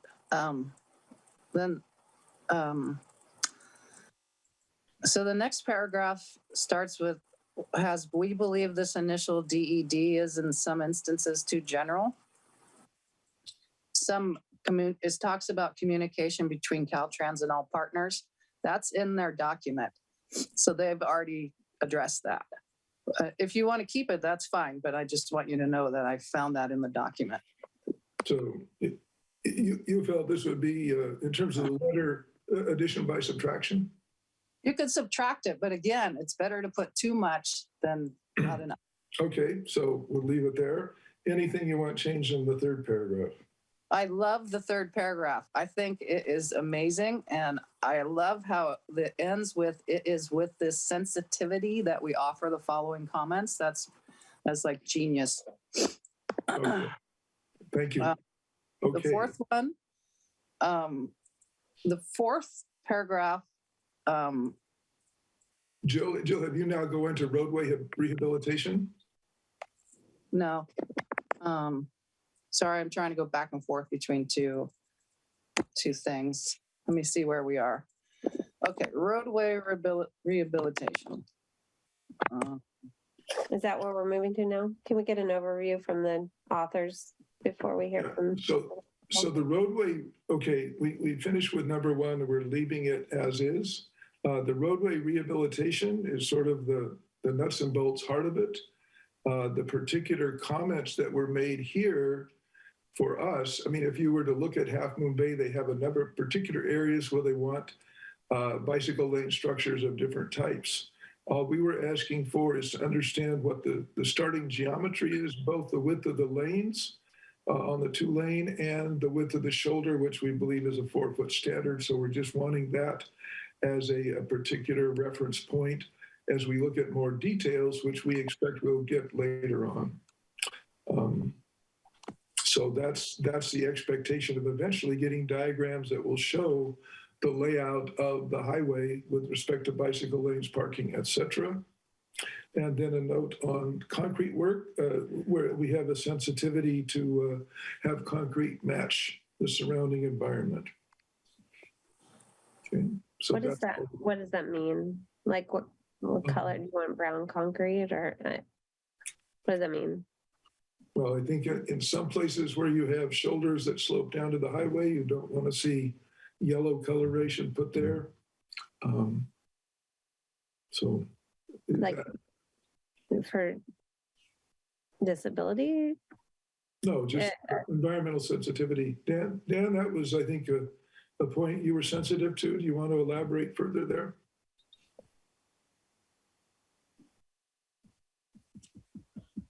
Yes.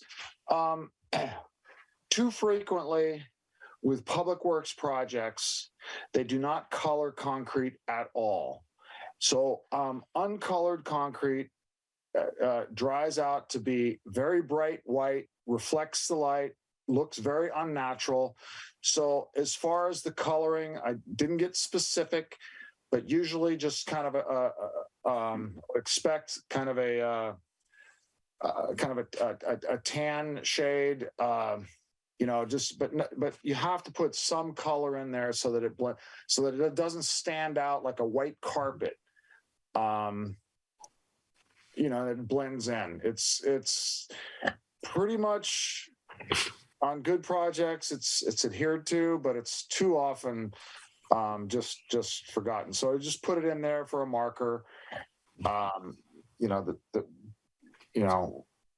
It's important. I think we also referenced at one point in the draft, we referenced the heat island effect from concrete. We'll get into concrete more in the next section on guardrail replacement. So we'll just leave that one there. And then going into the next one, they propose to replace 20 guardrail sections in this area. So it amounts to 20 different locations that have anywhere from 5 to 10 posts or more. And there were concerns about it as reflected in the statement, the adverse impact on aesthetics, the concern about concrete on global warming, and then the concern with sustainability. So those are the items stated there. Jill, do you have comments on, you have the most specific to start off. Do you have any comments in this section?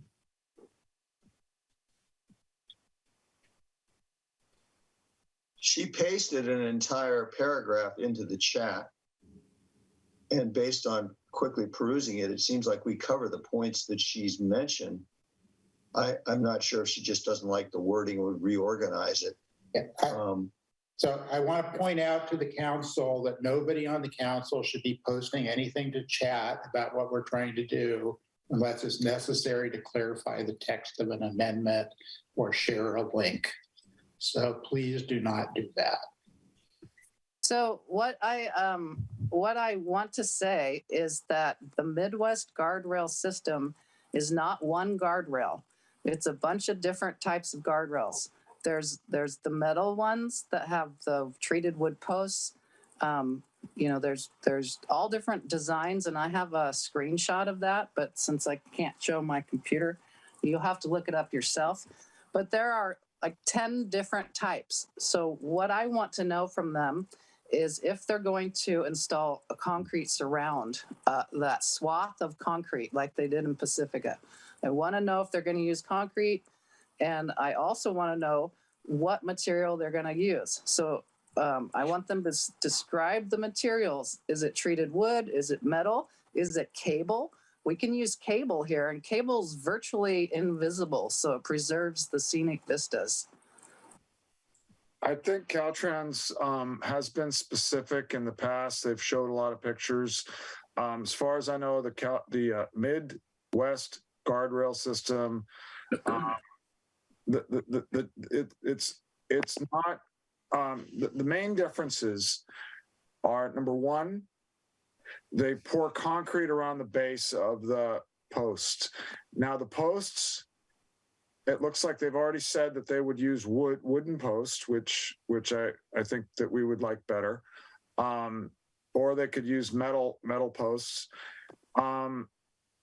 So that, otherwise it looks generally just like a regular guardrail. You know, they didn't really give a whole lot of details. And then the other thing is the crash cushions that they're talking about, but they've been very vague. They didn't give a lot of details on that. Driving around the region, I've actually looked at a lot of them, and they, you know, there's essentially this heavy, I'm not sure how it works, but there's like a heavy end to the guardrail that if a car hit the end, they would hit this heavy, and it would, I guess it would move to some degree and absorb some of the cushion. The old style is they would just bend the, they would bend the guardrail around, so it wouldn't be like a pointing right at the car in the direction where it would possibly hit it. Although I've noticed now with these crash cushions, they bend them towards the road, so that if a car went off the road, it would hit that crash cushion dead on. And I don't know, I wish that they would give us more details on this and give us the rationale, as opposed to just saying, oh, we're upping our, you know, we're bringing it up to our new standard period. That's how they've brought it to us. As far as the several different designs you mentioned, Jill, you may be very, that may be very true, but I haven't seen pictures of several different designs. They, you know, when they were talking about these VMS signs, they showed some pictures of a Midwest guardrail system in front of the VMS sign, and that's what I'm going off of. Okay, so thank you, Dan. Can I comment? Can I comment on this too? I mean, okay, Joe, we support the idea. We support not using concrete or coloring if they use it. They did describe, my recollection is, and I hope Steve Terry can look this up while we're in the meeting, using wood, but they also said they were going to use rails and color them with some matte finish. Now, if you're correct, I agree it would be great to have cables instead, but I didn't know that was an option. That wasn't displayed. Okay. They previously have described their standard Midwest guardrail system as part of the VMS sign project, and they were very explicit. It was of the type that Dan showed pictures of in the last MCC meeting. It's just it's what's new too. Okay. Replace wooden post, heavy steel guardrail, and assorted types of end caps. Okay, so we have some questions coming in now from others. So I'll start with Sid. Well, I was going to say, as far as the color of the concrete, maybe if you have to have concrete, maybe you could just call it an earth tone, let them pick the color, but not white or gray like they, you know, just ordinary concrete. And then my other suggestion, I think I saw it on either the, might have been the mobility study 1 or 2, and they showed different choices of guardrails, and some of them were see-through. And if it's going to be along the Devil's Slide portion where there's an ocean view, I would prefer a see-through one to these ugly Midwestern guardrails, which are just so pedestrian looking and they have no class whatsoever. I really don't like them, period. But I guess you guys didn't see what those are. If I can, I will find the part that says the model numbers of those see-through railings. Sid, if you could bring that back as a specific phrasing, that would be helpful. Michelle? In the chat, Lynn? No. Well, raise my hand again? Okay. Michelle? Yeah, I agree with the in theory, what we're trying to say here, that we don't want big, ugly, guardrails. But I think most important for me is safety. And it looks like from their previous slides that there are 3 locations within the Midcoast that they're proposing guardrail replacement. Looks like 2 are pretty close to the entrance to the harbor. And then there's another one further south near Meadow Creek. I guess for me, this section, there's way too much in this section. Like, I think we can say what we want to say and be much more concise. I don't agree with the section. I don't agree with stating sections B and C, because while yes, concrete and asphalt and everything it does have adverse impacts on the environment. Section 1 is talking about replacing the entire length of road with new asphalt and concrete. So I feel like it's a little bit contradictory to use a rationale for not wanting concrete and guardrails as saying it's bad for the environment, essentially. So my personal feeling is that I don't agree with adding. This is a super long letter, and I don't think we need to tell Caltrans that concrete's bad for the environment and that there's a sand shortage. So Michelle, would that translate to you would like to make a motion to eliminate B and C? Can I say just quickly that Dave, hold on. Let's just one at a time. So I'm open to hearing other people's feedback. That's just my thoughts right now. Other people with their hands up. Dave, hold on. Claire? It's on the issue that she just brought up. We're calling people in sequence, Dave. I'm calling on Claire now. It's not Dave, it's Dan. I'm sorry, my bad. Dan, hold on. Claire, you have your hand up. Yes, I do. And I'm going to say something as chair, which is I'm pretty unhappy with a really long discussion of this, but I know it may have to be done.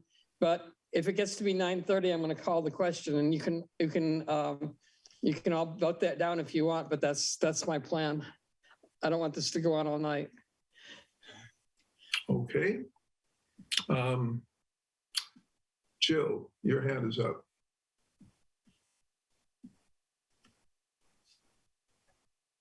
You took your hand down, Jill. Does that mean you didn't have it up anymore? I think it was. I don't see this going anywhere, and I'm going to preserve my voice. Understand. Okay. Dan. I just wanted to say in response to Claire's comment that, asphalt and concrete are 2 different things.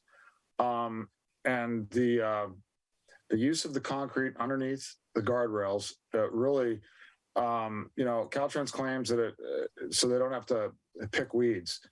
Well, the weeds grow, they already have it up on 92. The weeds are growing.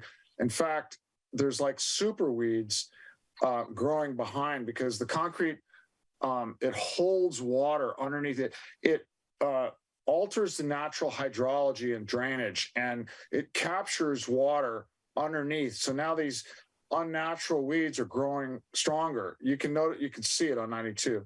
I just think that a sandy top surface would be, it would drain well, and there would be more possibility of just having a natural, consistent feel to the road.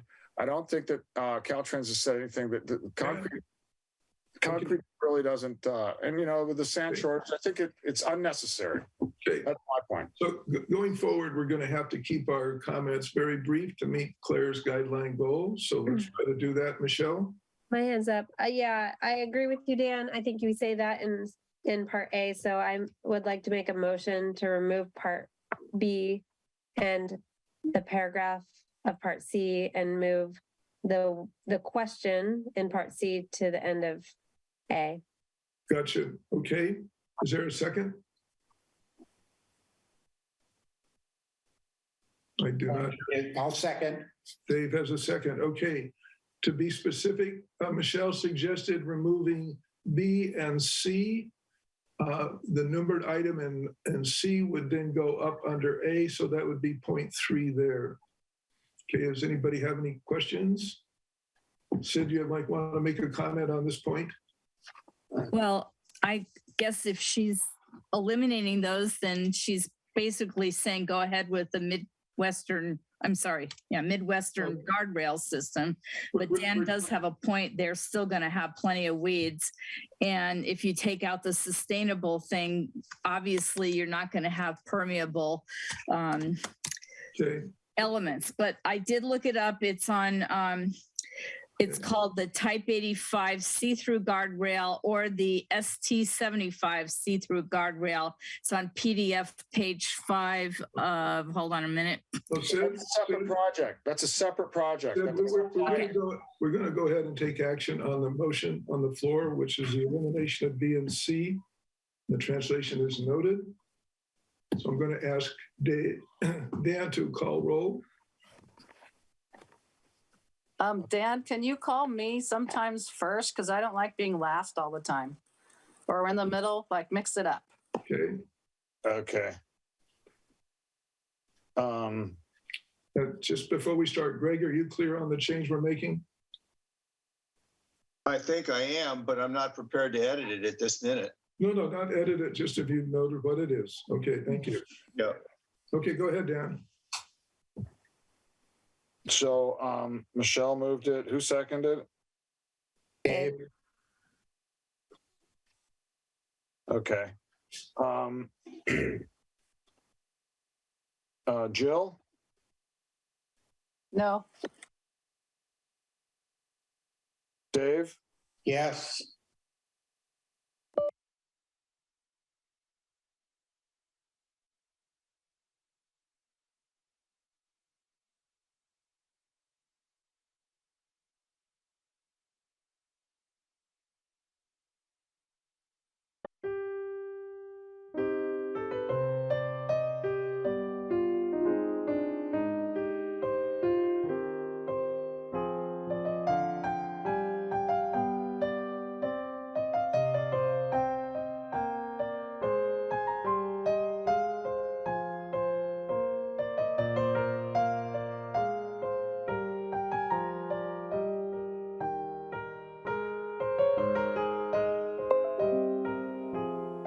Recording in progress.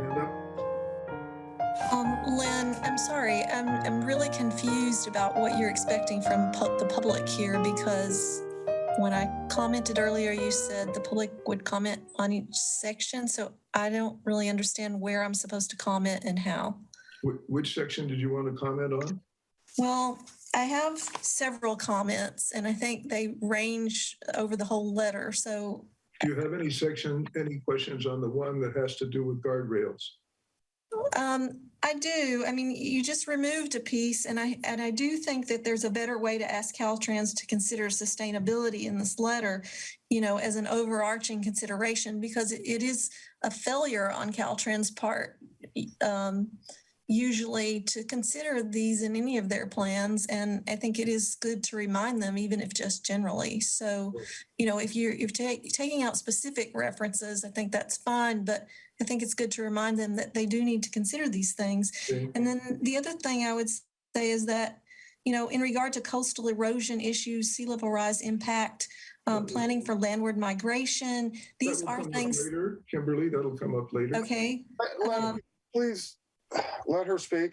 So I guess I'm confused about when you want me to bring these up, because there's some of this throughout the letter. And then the point that Dave made earlier about the tentative nature of the tone of the letter, I've noticed this ongoing from several of your letter efforts. And I think there's a way to respect the public bodies that you're working with, and, to voice opinions of the council and the public on these matters with professional respect, without tiptoeing or softening the approach. And I think a direct approach when you're asking for something is important and makes a much bigger difference in how it's received and how it's responded to.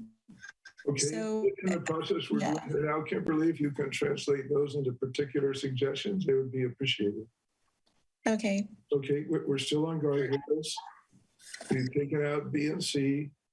I'm anxious, but basically Claire is trying to keep us to a pretty tight limit. So I'm inclined to go forward unless somebody wants to speak about D. I just think that we should get this right. If we have to go over a little longer, I understand everybody wants to go home, but we really need to get this right. And getting it right is not interrupting community members, letting them finish. No, I was just trying to give her guidance. She was expressing concern on where to speak on things. Kimberly, did you have any questions I might have not made clear there? Well, there is one more. Jill's point about the acronym DED. I do have concerns about that. It's throughout the letter and it is confusing. I read this letter 2 or 3 times and I think that does need to be clarified. And I think, you should consider again whether to use that acronym because it's not easily understandable how it all that relates. So your suggestion there would just be to eliminate DED and always say draft environmental document? You've established it at the top of the letter and maybe that's enough. Like about the best we can do. I mean, the project manager continually uses this. So I think expanding it is the best option open to us. Project manager is not reviewing this. I understand that. I'm just trying to be okay. I just got to agree with Kimberly and Jill. And, I actually brought this up in the writing of the letter. And, I just also have to say that Caltrans from step 1 has created so much confusion on this. Okay. So I don't know what to do. I don't. Dan, I need to make suggestions to move on. So look, okay. Kimberly raised a reasonable point. She's objecting to it showing up in the footnote. And either we could have draft environmental document or we could just repeat the whole total title up there in the footnote. Which of those?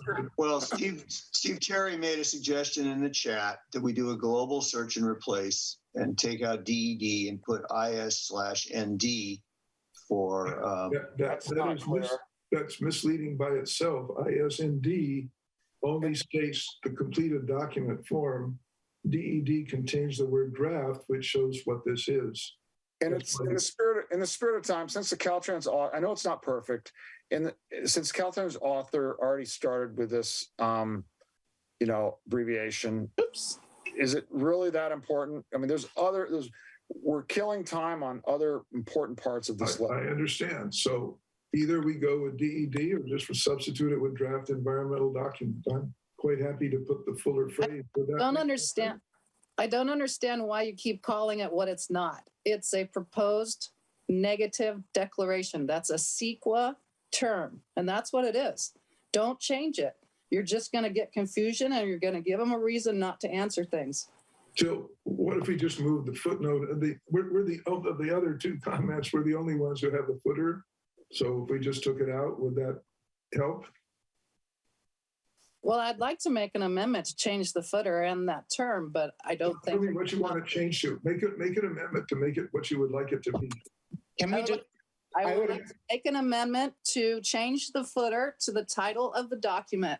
I would like to also change DED to proposed draft negative declaration.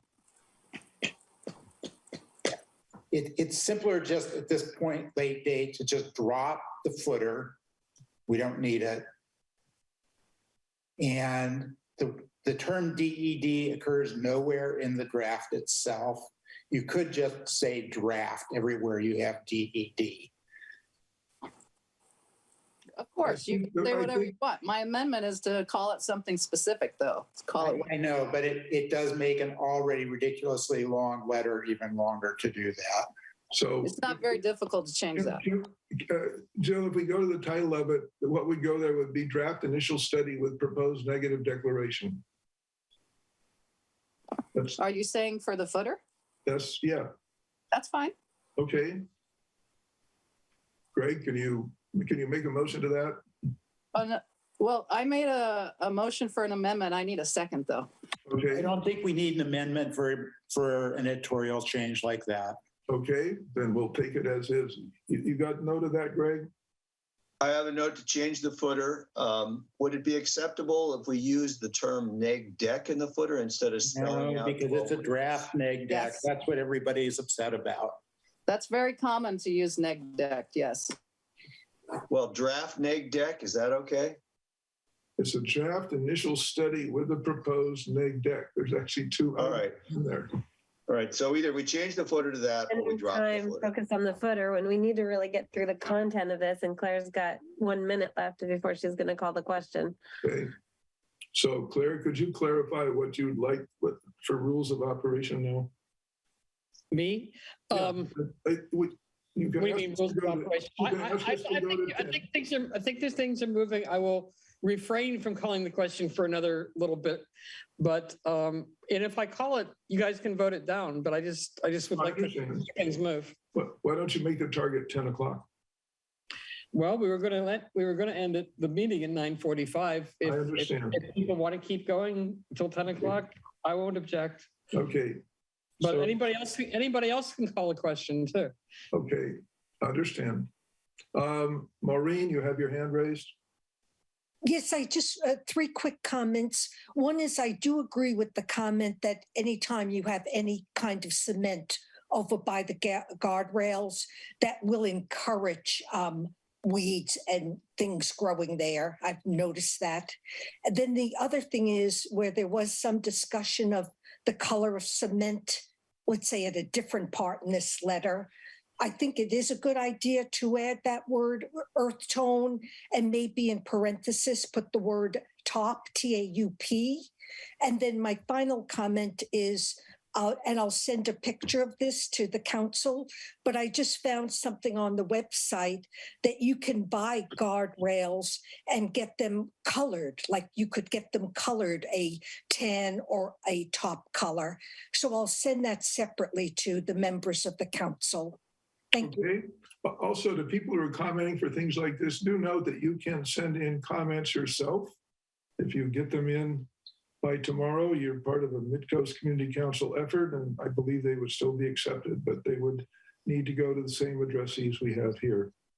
Okay, I'd like to go to number 3 now in an effort to move forward. Number 3, Greg? Well, I made an amendment. Did it just die? I'm sorry, what was it? It was to change the footer and the. Oh, no, We agree. We agreed. Oh, to it. okay. Sorry. We agreed as an administrative change. Okay. Okay. Got it. Okay, the next one is about conduits, really the traffic operational system elements. What we're stating in here is they have brought it up under VMS here. They have brought up other items as well. And they have introduced in briefings, not to the community as a whole, but to a subgroup, that in 23, they're trying to come out with an integrated intelligent transportation system. And the question we were trying to express here is to when you have the full proposal, could you scroll down just a little bit, Greg? To concentrate on immediate functionality, which was the inductive loops in the street, in the highway, and to wait until they were ready to talk in full about the intelligent transportation system. So I want to make an amendment to drop everything that talks about using inductive loops. Caltrans and other bodies have made the discovery, surprise, surprise, they don't work very well. The closed circuit TV at all the intersections works much better than the inductive loops. And I'm asking them to go backwards and put in inductive loops that do not work. So well. Your comment is that in order to get the best functionality of this, that the closed circuit TV is the best way to accomplish that? Yes, plenty of studies show that. Okay. So Can I comment on that? On Dan's comment? Sure. I want you to understand where we're coming from. the subcommittee was very concerned about protecting personally identifiable information. And the sensitivity is that we don't want to encourage those cameras. And so inductive loops seems safe from keeping These are things not anonymous.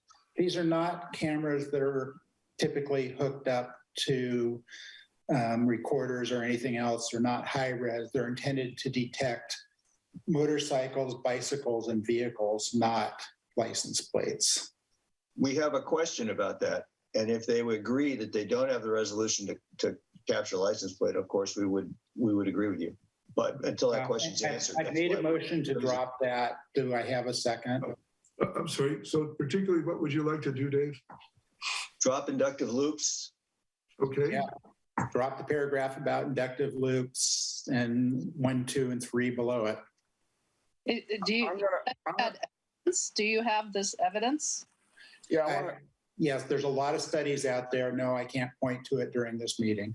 I want to object because Caltrans have not been specific on this. Dan, the question is, do I have a second? If I don't, you don't need to discuss it. I'll second. Okay, we have a motion and a second. And in particular, Dave, would this in effect eliminate everything that's stated under 3?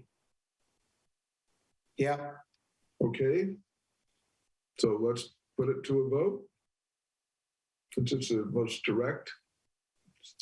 Jill, before we vote, do you have a comment? After we vote, I have an amendment to that section, which actually asks for more information on these cameras. Okay, well, let's vote on this one first then. Any other comments? And could you call roll on this, Dan? Dave? Yes. Glenn? No. Michelle? Yes. Greg? No. Claire? Yes. Jill? No. And I am no also, so it does not pass. Okay.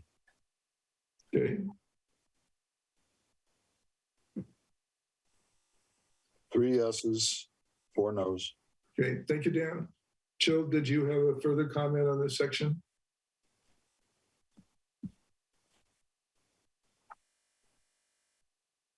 Jill? Jill, I can't hear you. I have an amendment. Are you ready for it? We are. Does it relate to number 3, section 3? Yes. Okay, go for it. My comment that I would like to insert is explain the purpose and need for directional and drone cameras. It is not sufficient to assert that these project elements are needed simply because they don't currently exist in the proposed project area. The MCC recommends the removal of the traffic cameras from the draft negative declaration. Prioritize installation of inductive loop sensors at Capistrano, Coronado, Frenchman's Creek, and SR 92, as the public has already expressed concerns and objections to cameras during the 2021 public sessions for the proposed multi-asset project. And then it has the whole title, Caltrans project, blah, blah, blah, where VMS were then eliminated. So basically, I want to know the purpose and need for directional and drone cameras. And then that's what it's asking. The next one is explain why embedded roadway sensors, inductive loop detectors cannot fulfill the purpose and need to collect data on traffic, since their purpose is to detect motor vehicles as they drive over the detector's wire loop. Okay. And with that, that's a major change that I think we ought to allow be posted in chat. Is there some protocol problem with that? Or you could just show my screen. It's on the screen. Get a second before we go into that. Okay. So Jill, I don't think they can see it to get a second. They're saying it's too long to consider. Jill, There's too many parts to it. Correct. So they need to see it visually written. I agree with Jill. I agree with Joe.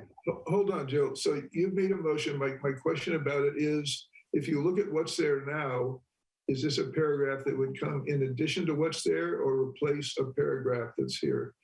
This is in addition. It's not replacing anything. Okay. So, so Dave, you can allow Jill to show her screen so we could then see this? In the past. I'll stop mine. Why, first of all, do we have a second? If Okay. there's a second. Well, can- how do- Pat? They're asking it so they can consider it to see if they want to second it. No, it shouldn't be something that's so complicated that we need to be looking at it in order to second it. Somebody should be able to second it or not, one or the Yeah. other. Is there a second for Jill's motion? Can I? Oh, thanks, Dan. Can I show it?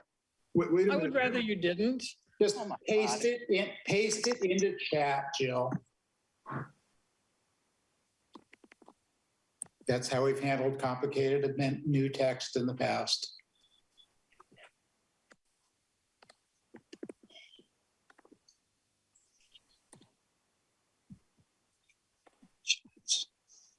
Do you want it to go to everyone or just the council?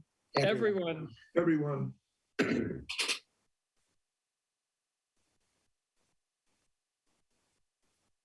It's done.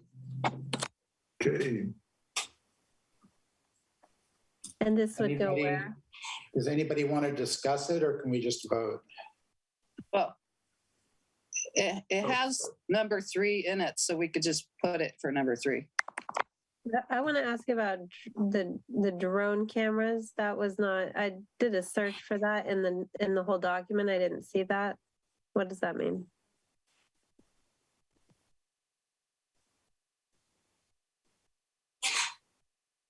Oh, dome cameras. Did you mean dome, Jill? I don't think so. I think they're called drone. I'll have to look it up. No, it's dome. No, Okay. there's no drone cameras in this project. Okay, then it's dome. It's the ones that look like, a half circle. And they Yeah. see in all directions. And then the Hemispherical dome cameras, yeah. So replace word that one dome is word with not- dome. In the document either.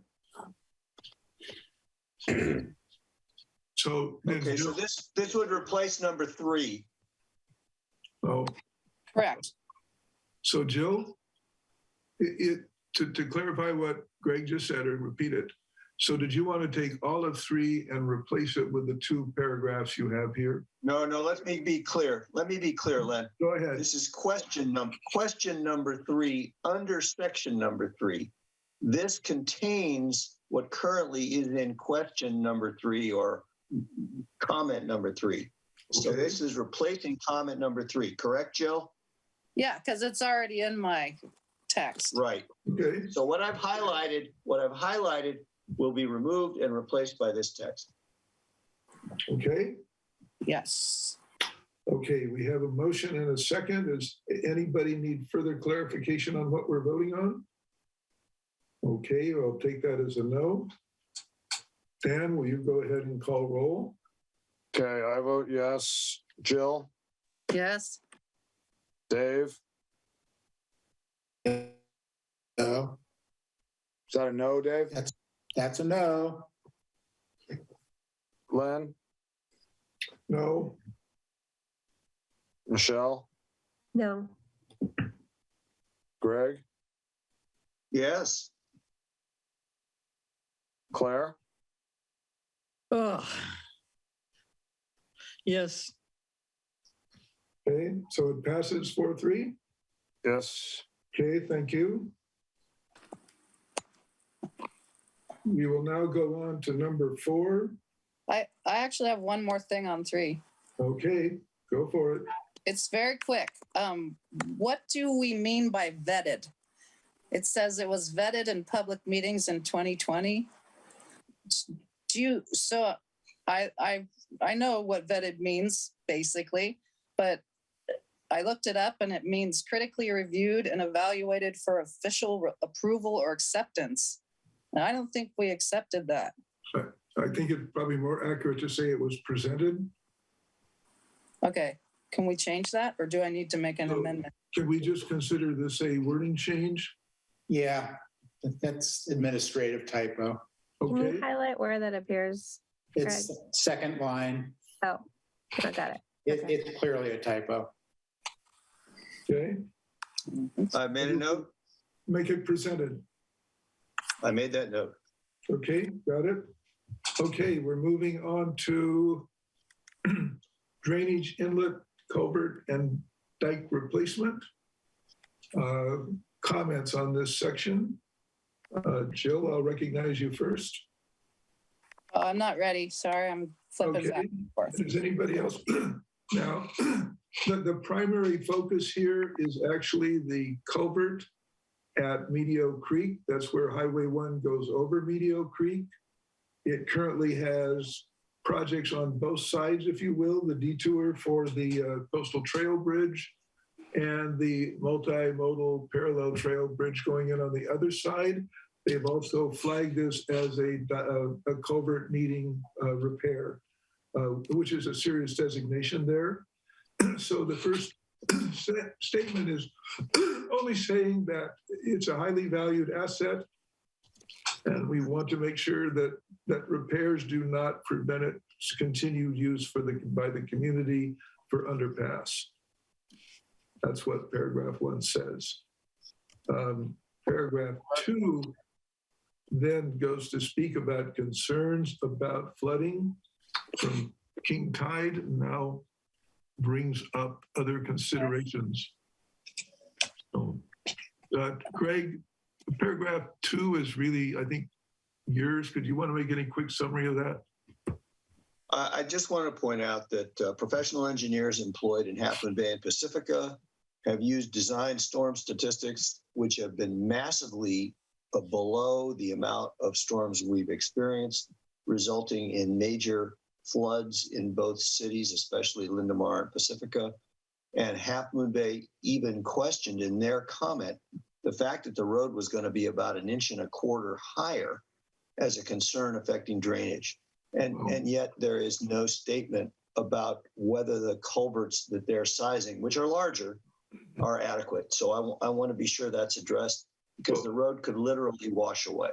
So a question on your question number 1, item 1, instead of the way you phrased it suggests, do you want to ask them if they can confirm that the culverts can handle record storms? I mean, we're looking for, the question to them is, at this hour, I wasn't going to mess with detailed wording. I think the intent is clear. We're asking what the design is. Okay. So, Len, you passed me up. Can you scroll down just a little bit back to the? You want to go to the top? Make a quick comment. Go Okay, ahead. so I think everybody. Well, I'm hoping that everybody is aware of which culvert we're talking about. It's at the Medio Creek culvert. I have witnessed at different meetings many Half Moon Bay citizens and the general area really standing up and demanding that this culvert remains open for pedestrians to be able to go through safely under, because it's a curved road. It's a very dangerous area. It's not perfect, but it's used. And I ride my bike through there all the time. I see people and I talk to people all the time that actually use it. And, so it's a very important asset to the community. It's very important that this paragraph is understood and kept in. Okay. Let's see, back to you, Jill. Did you have any comments in this section?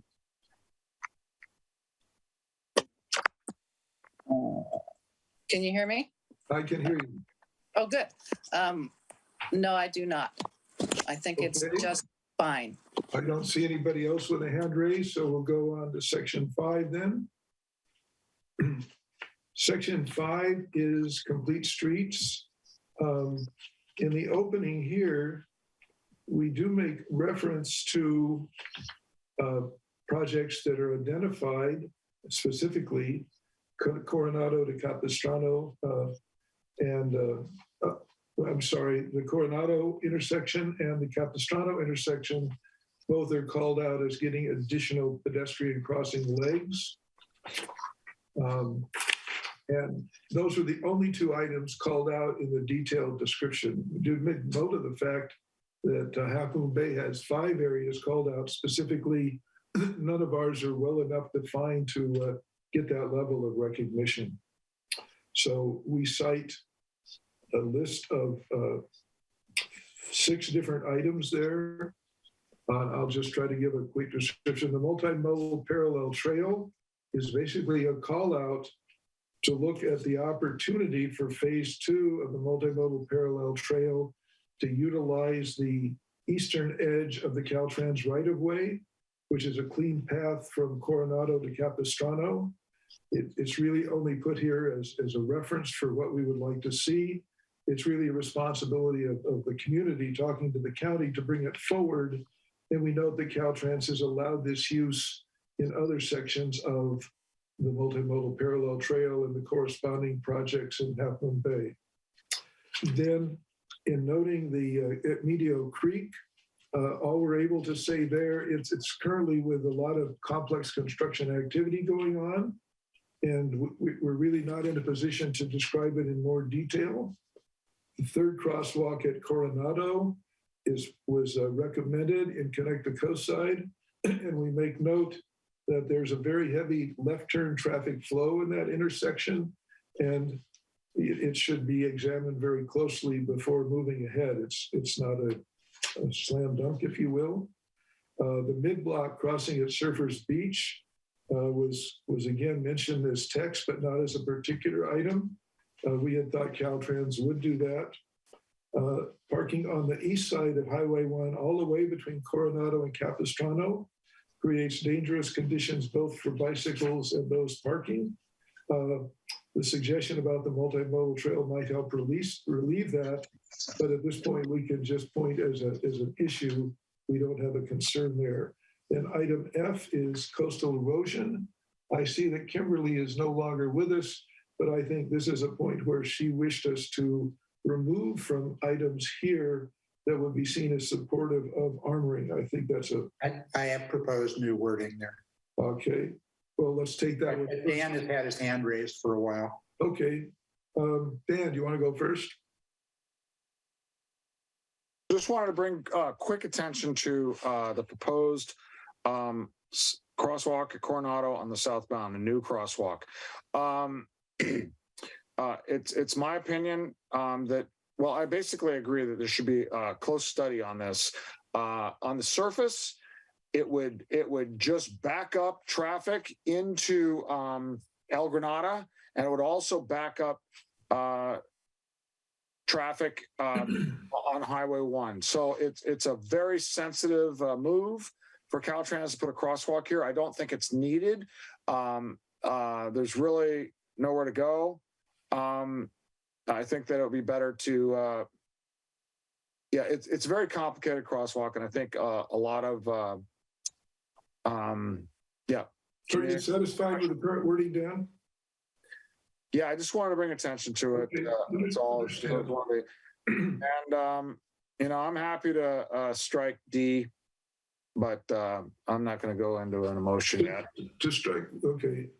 Let's see, anybody else? So Dave, do you want to give your Yes, so the new wording, my proposal is scratch everything after strategy up to protecting. So and then some new words inserted. So strike for, you're moving it past it. I'm trying to find the word strategy. You're there. Okay, so strike for addressing continuing degradation of the armoring, protecting. Which paragraph are we on? Which letter? That's it. So back up. F1. Yep, that's it. Go back to protecting is the last word I want to drop. Okay. Okay, so we have insert to protect instead.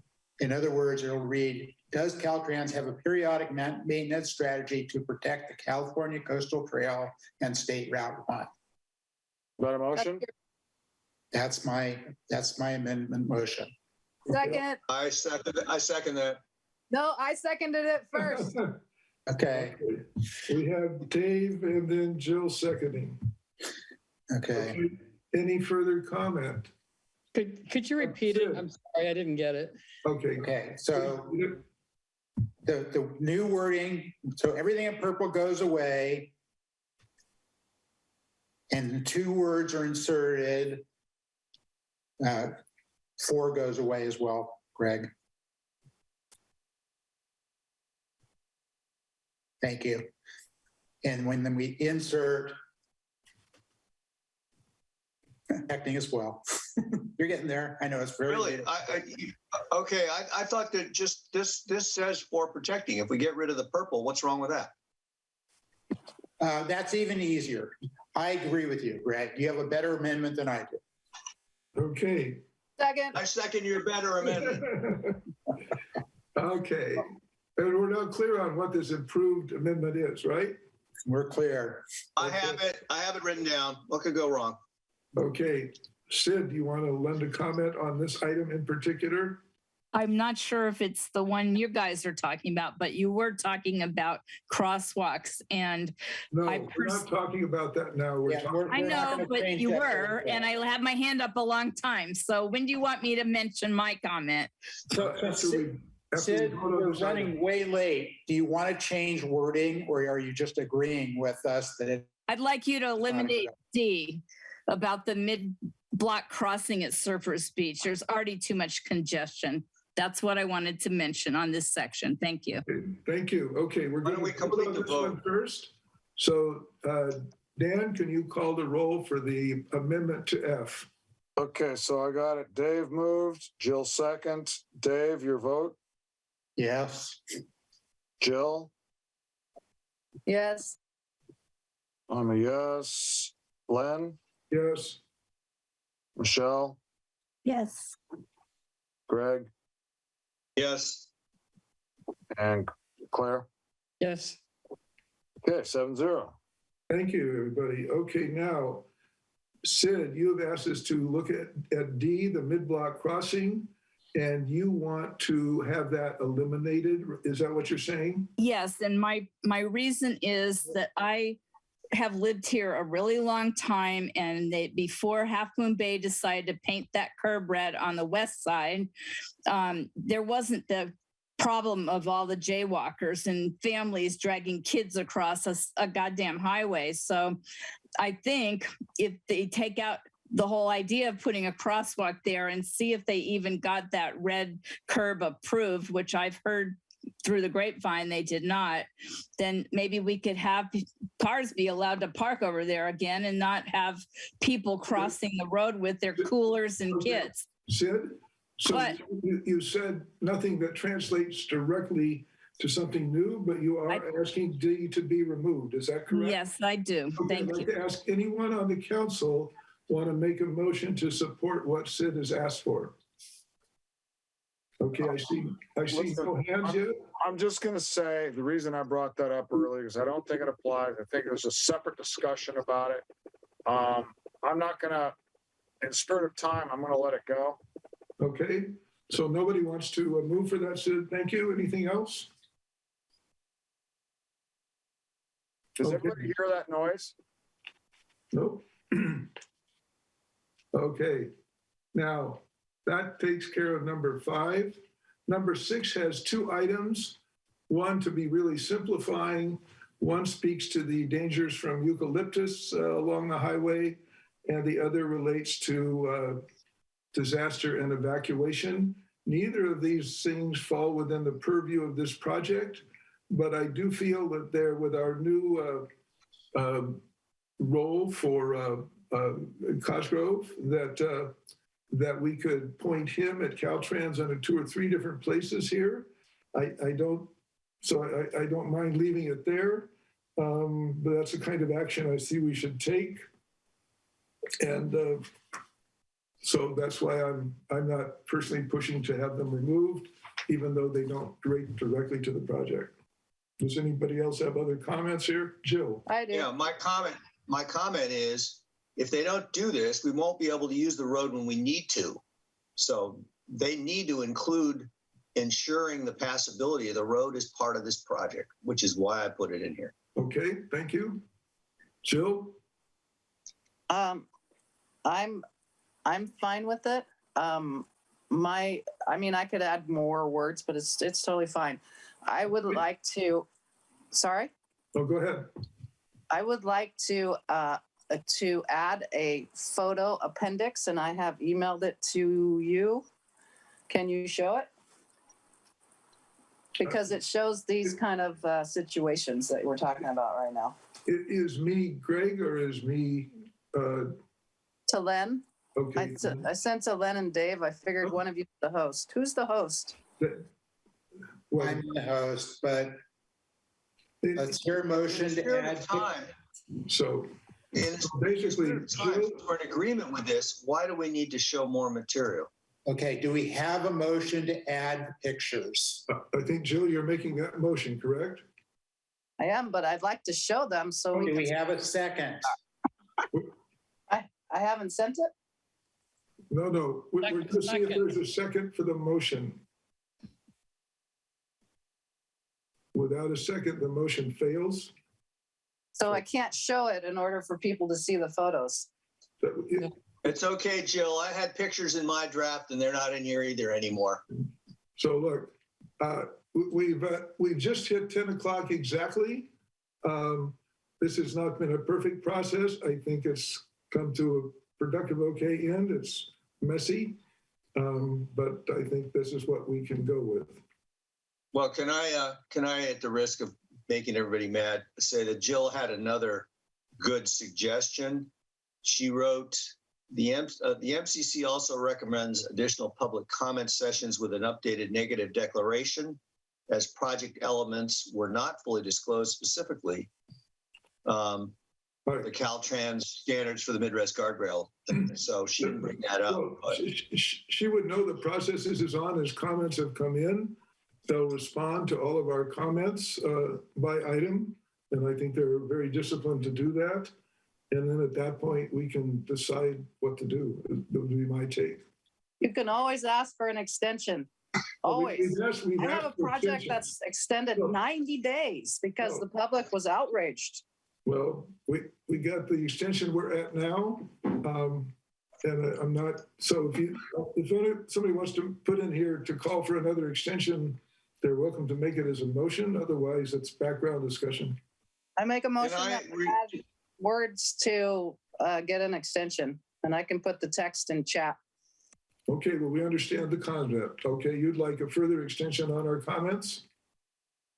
My feeling was that would not be productive at this point, but anyway, but let's discuss it. Who wants to, any seconds? Second. Dan has a second, okay? Discussion, can I ask why are we extending it? We want to not send this letter? Well, no. Extended comment period. No, I want 15 more days to look at all the documents they reference. Okay. For example, nobody has looked at the different types of Midwest guardrail systems. We have a presentation on our, let's see, on our website that where it's dated March, I believe, or May, a few months, March 28th, which shows their proposed guardrails in it. I think yours was a broader comment, though. Is that correct, Joe? I thought the March one, wasn't that the VMS one? Joe, yours is a general. It was the VMS one, but that's their standard Caltrans Midwest guardrail system. Joe? It's referenced under the SR1 roadway rehab project. Jill, I'd like to clarify whether you are making a request for an extension period of 15 days for further comment, which would require us to then come together, review it at that point, and not send this in. Is that what you're asking for? Or no, what I'm asking for is you have to send this in. You can't, even if we write in, we want an extension, we don't know if we're going to get it. So this letter gets sent no matter what. It's got to Okay. be sent tomorrow, right? Correct. But we can ask for an extension. That's how you get extensions, is the community says we want an extension. Okay, so this would be a separate letter. No, it would not. It'll go at the end of the letter. An added paragraph at the end before the conclusion. Okay, right there. Okay, so. It's in the chat, what she proposes. Okay, so. Is that what you read, Greg? What Greg said sounded fine to include in the letter to have more public comment. This is an additional and different comment. She just put it in seconds ago. Okay, so this is a 2-paragraph addendum to the conclusion. Is that right, Jill? Yeah. Okay, so could you make an motion to add these 2 paragraphs you shared with everyone as an addendum to the conclusion?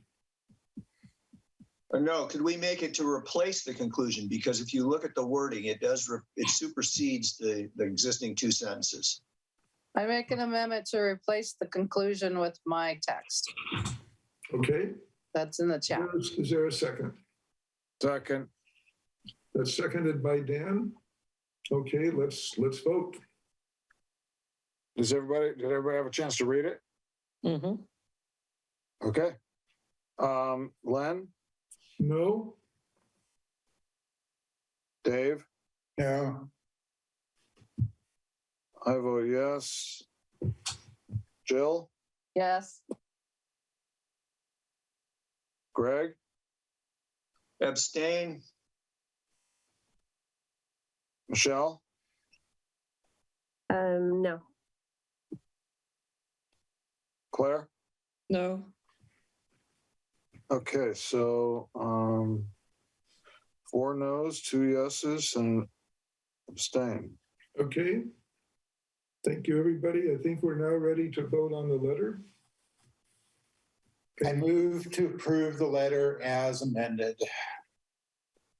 Do you want me to summarize the 5 edits that I have recorded? Please, no. We're going to trust you to do it. I'm going to trust you to do it. I'm trusting you to do it. You're the one that took the notes. Okay. I would like to make a small formatting request. Everyone's gonna hate me, but it just bothers me when I read things and there's like differences in the spacing between sentences, and you should just have 1 space between each sentence instead of 2. So can we just make a tiny formatting request on this and all future letters to do that? Well, we'll request Steve Terry, a valued member of the committee. You're talking to Steve Terry. Detailed questions to do that. So, Steve, give us a thumbs up on that. But we'll assume yes. We Okay. can take the vote now, right? Who moved it? I made a motion. Nobody has seconded it. Second. Second by Claire. Are we ready to call? Somebody asked me to call the vote? Yes. Claire? Yes. Okay, so no, I want to make sure that you're asking me to call for the vote. Oh, yes, please do. Okay, so your vote is yes, is that correct? Correct. Greg? Yes. I'm yes. Jill? Yes. Dave? Yes. Len? Yes. Michelle? Yes. Okay, 7-0. Everybody, back to you, Claire. Okay, what we need to do now is the minutes. Yeah. Greg, what? Darn it, I got to find chat. In the August 10th minutes, I believe there were errors specifically related to the tour that we took with Parks, RCD, et cetera. And so I wanted to change them. Do you want me to paste it into the chat? Yeah, I think pasting the correct. I'll paste it into the chat. There are 2 things I wanted to change in the minutes. And here goes.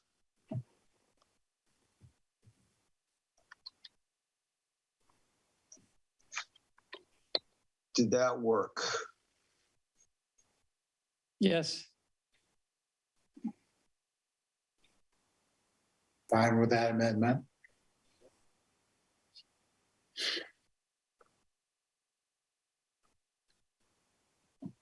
I'll second. Okay, so Michelle seconded my request for amendment.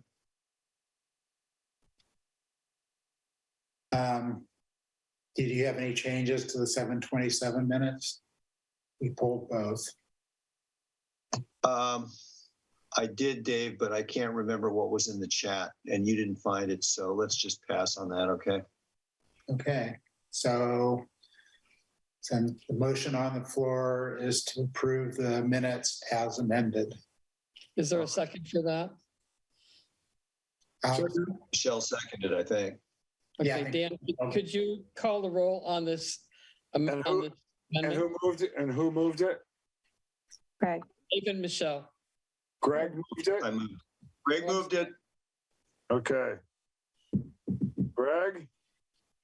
Aye. Claire? Yes. Michelle? Yes. I'm yes. Jill? Yes. Len? Yes. Dave? Yes. Okay, 7-0. Okay, do we have a motion to approve the minutes as amended for both meetings? Wait a second, I thought we did it earlier. No, I think we just approved the amendment. No, the motion was to approve the minutes as amended. Well, great, we're done with that then. Yeah. Terrific. Okay, council activity.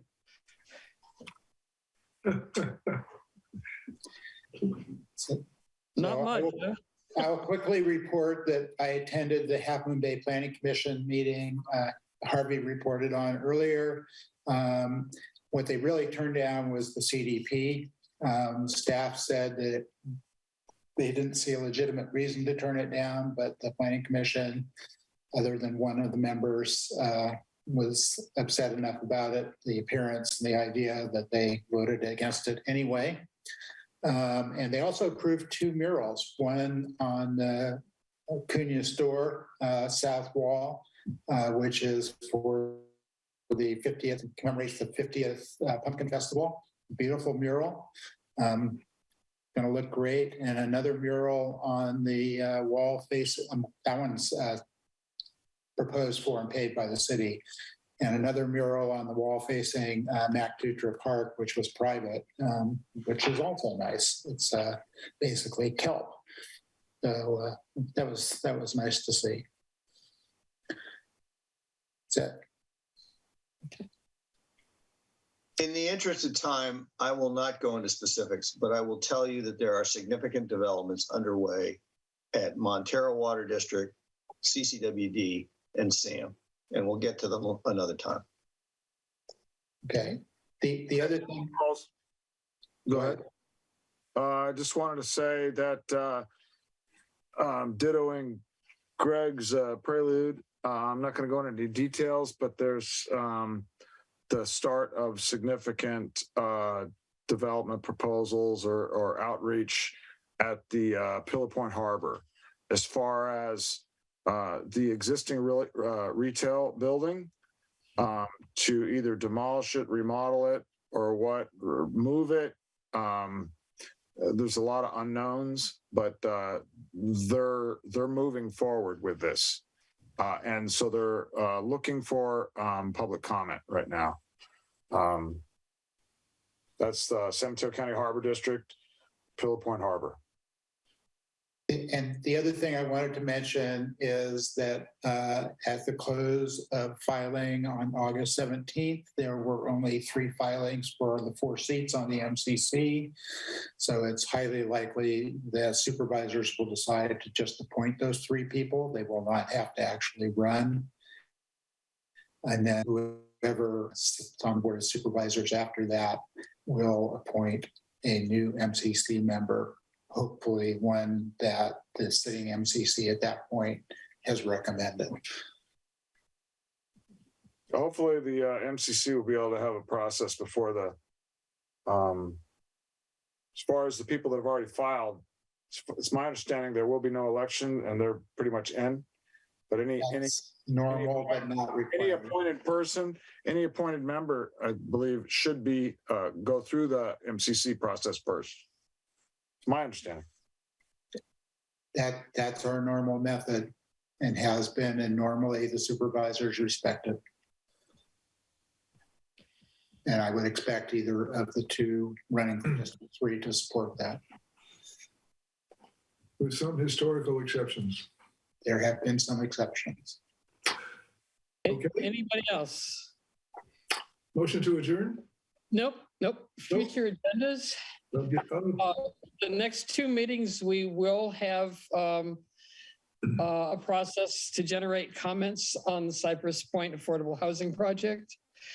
And anybody who's interested in developing that agenda item, is there someone who, I know that Greg is interested. I think he is. I am interested in it. Okay. And I could, but I could also step aside for someone else if they want to be part of it. So we'll develop that. Let me know if somebody really wants to do this. But what else do you want to see on the next couple of agendas? Anybody have any burning desires? So, Claire, did you say it would come up in both of the next two meetings or in one of the next two meetings? In both of the next two meetings. Thank you. Could I elaborate on that? Based on the process we just went through, which was quite painful, not just tonight, but over the last 2 weeks. But I think we need the first meeting to do most of what we did tonight, which is to get the issues out of the mouths of every council member and on the table, so that when we draft a letter, we're not guessing at what people might think or having a subgroup form the opinions. So that puts pressure on us all to understand what Cypress Point is all about, what the constituents, and certainly in my neighborhood, feel about it, and to decide for ourselves what talking points we want to put in this letter. Or if we're not going to write any letter, that's possible too. And then the second meeting after that would hopefully go a lot smoother, because everybody would have already had their opinions on the table, and we would be hopefully just polishing wording. Yeah, I agree. I think we can do that. And I will further add to that, that means that everybody on the council needs to have read the parts of the proposal that they care about the most, if not the whole thing. I strongly recommend the whole thing, but at least the parts you care about. And I'd like to add that in order to have a quality discussion, we should really watch on interruptions. And if somebody just trusts that somebody's not going to go more than a council member, more than 4 or 5 minutes, just let it be complete. Because what's not working is when you chop up a council member's comment and then you come back to it 10 minutes later. That doesn't work. It just slows everything down. So that's my comment there. And yes, I'm always been happy to have a quality discussion so that the whole council can walk away, or the subcommittee writing a letter can walk away with more a better finger on the pulse of what the council's thinking. Yes. Okay. Adjourning. Motion to adjourn. Second. Motion. And I think Claire beat you out, Greg. Sorry. So we'll go with Claire first. Yes. Greg? Aye. Michelle? Yes. I'm yes. Jill? Aye. Len? Yes. Dave? Yes. Okay, we're adjourned. Len, I'm going to send you a list of the changes. I'll do my best, but I'm very busy tomorrow, and I'm also going to be helping Jill. I'm going to be helping Jill and Michelle on this other thing. I've got a full day, So I will make whatever I can available to you and let you and Steve Terry finish the letter. I would like a Okay. chance to talk to you about 5 minutes as you pass it over to me, either tonight or tomorrow morning. Let's do it tomorrow morning, What time? 8:30. Good enough. Good night, everybody. Good. I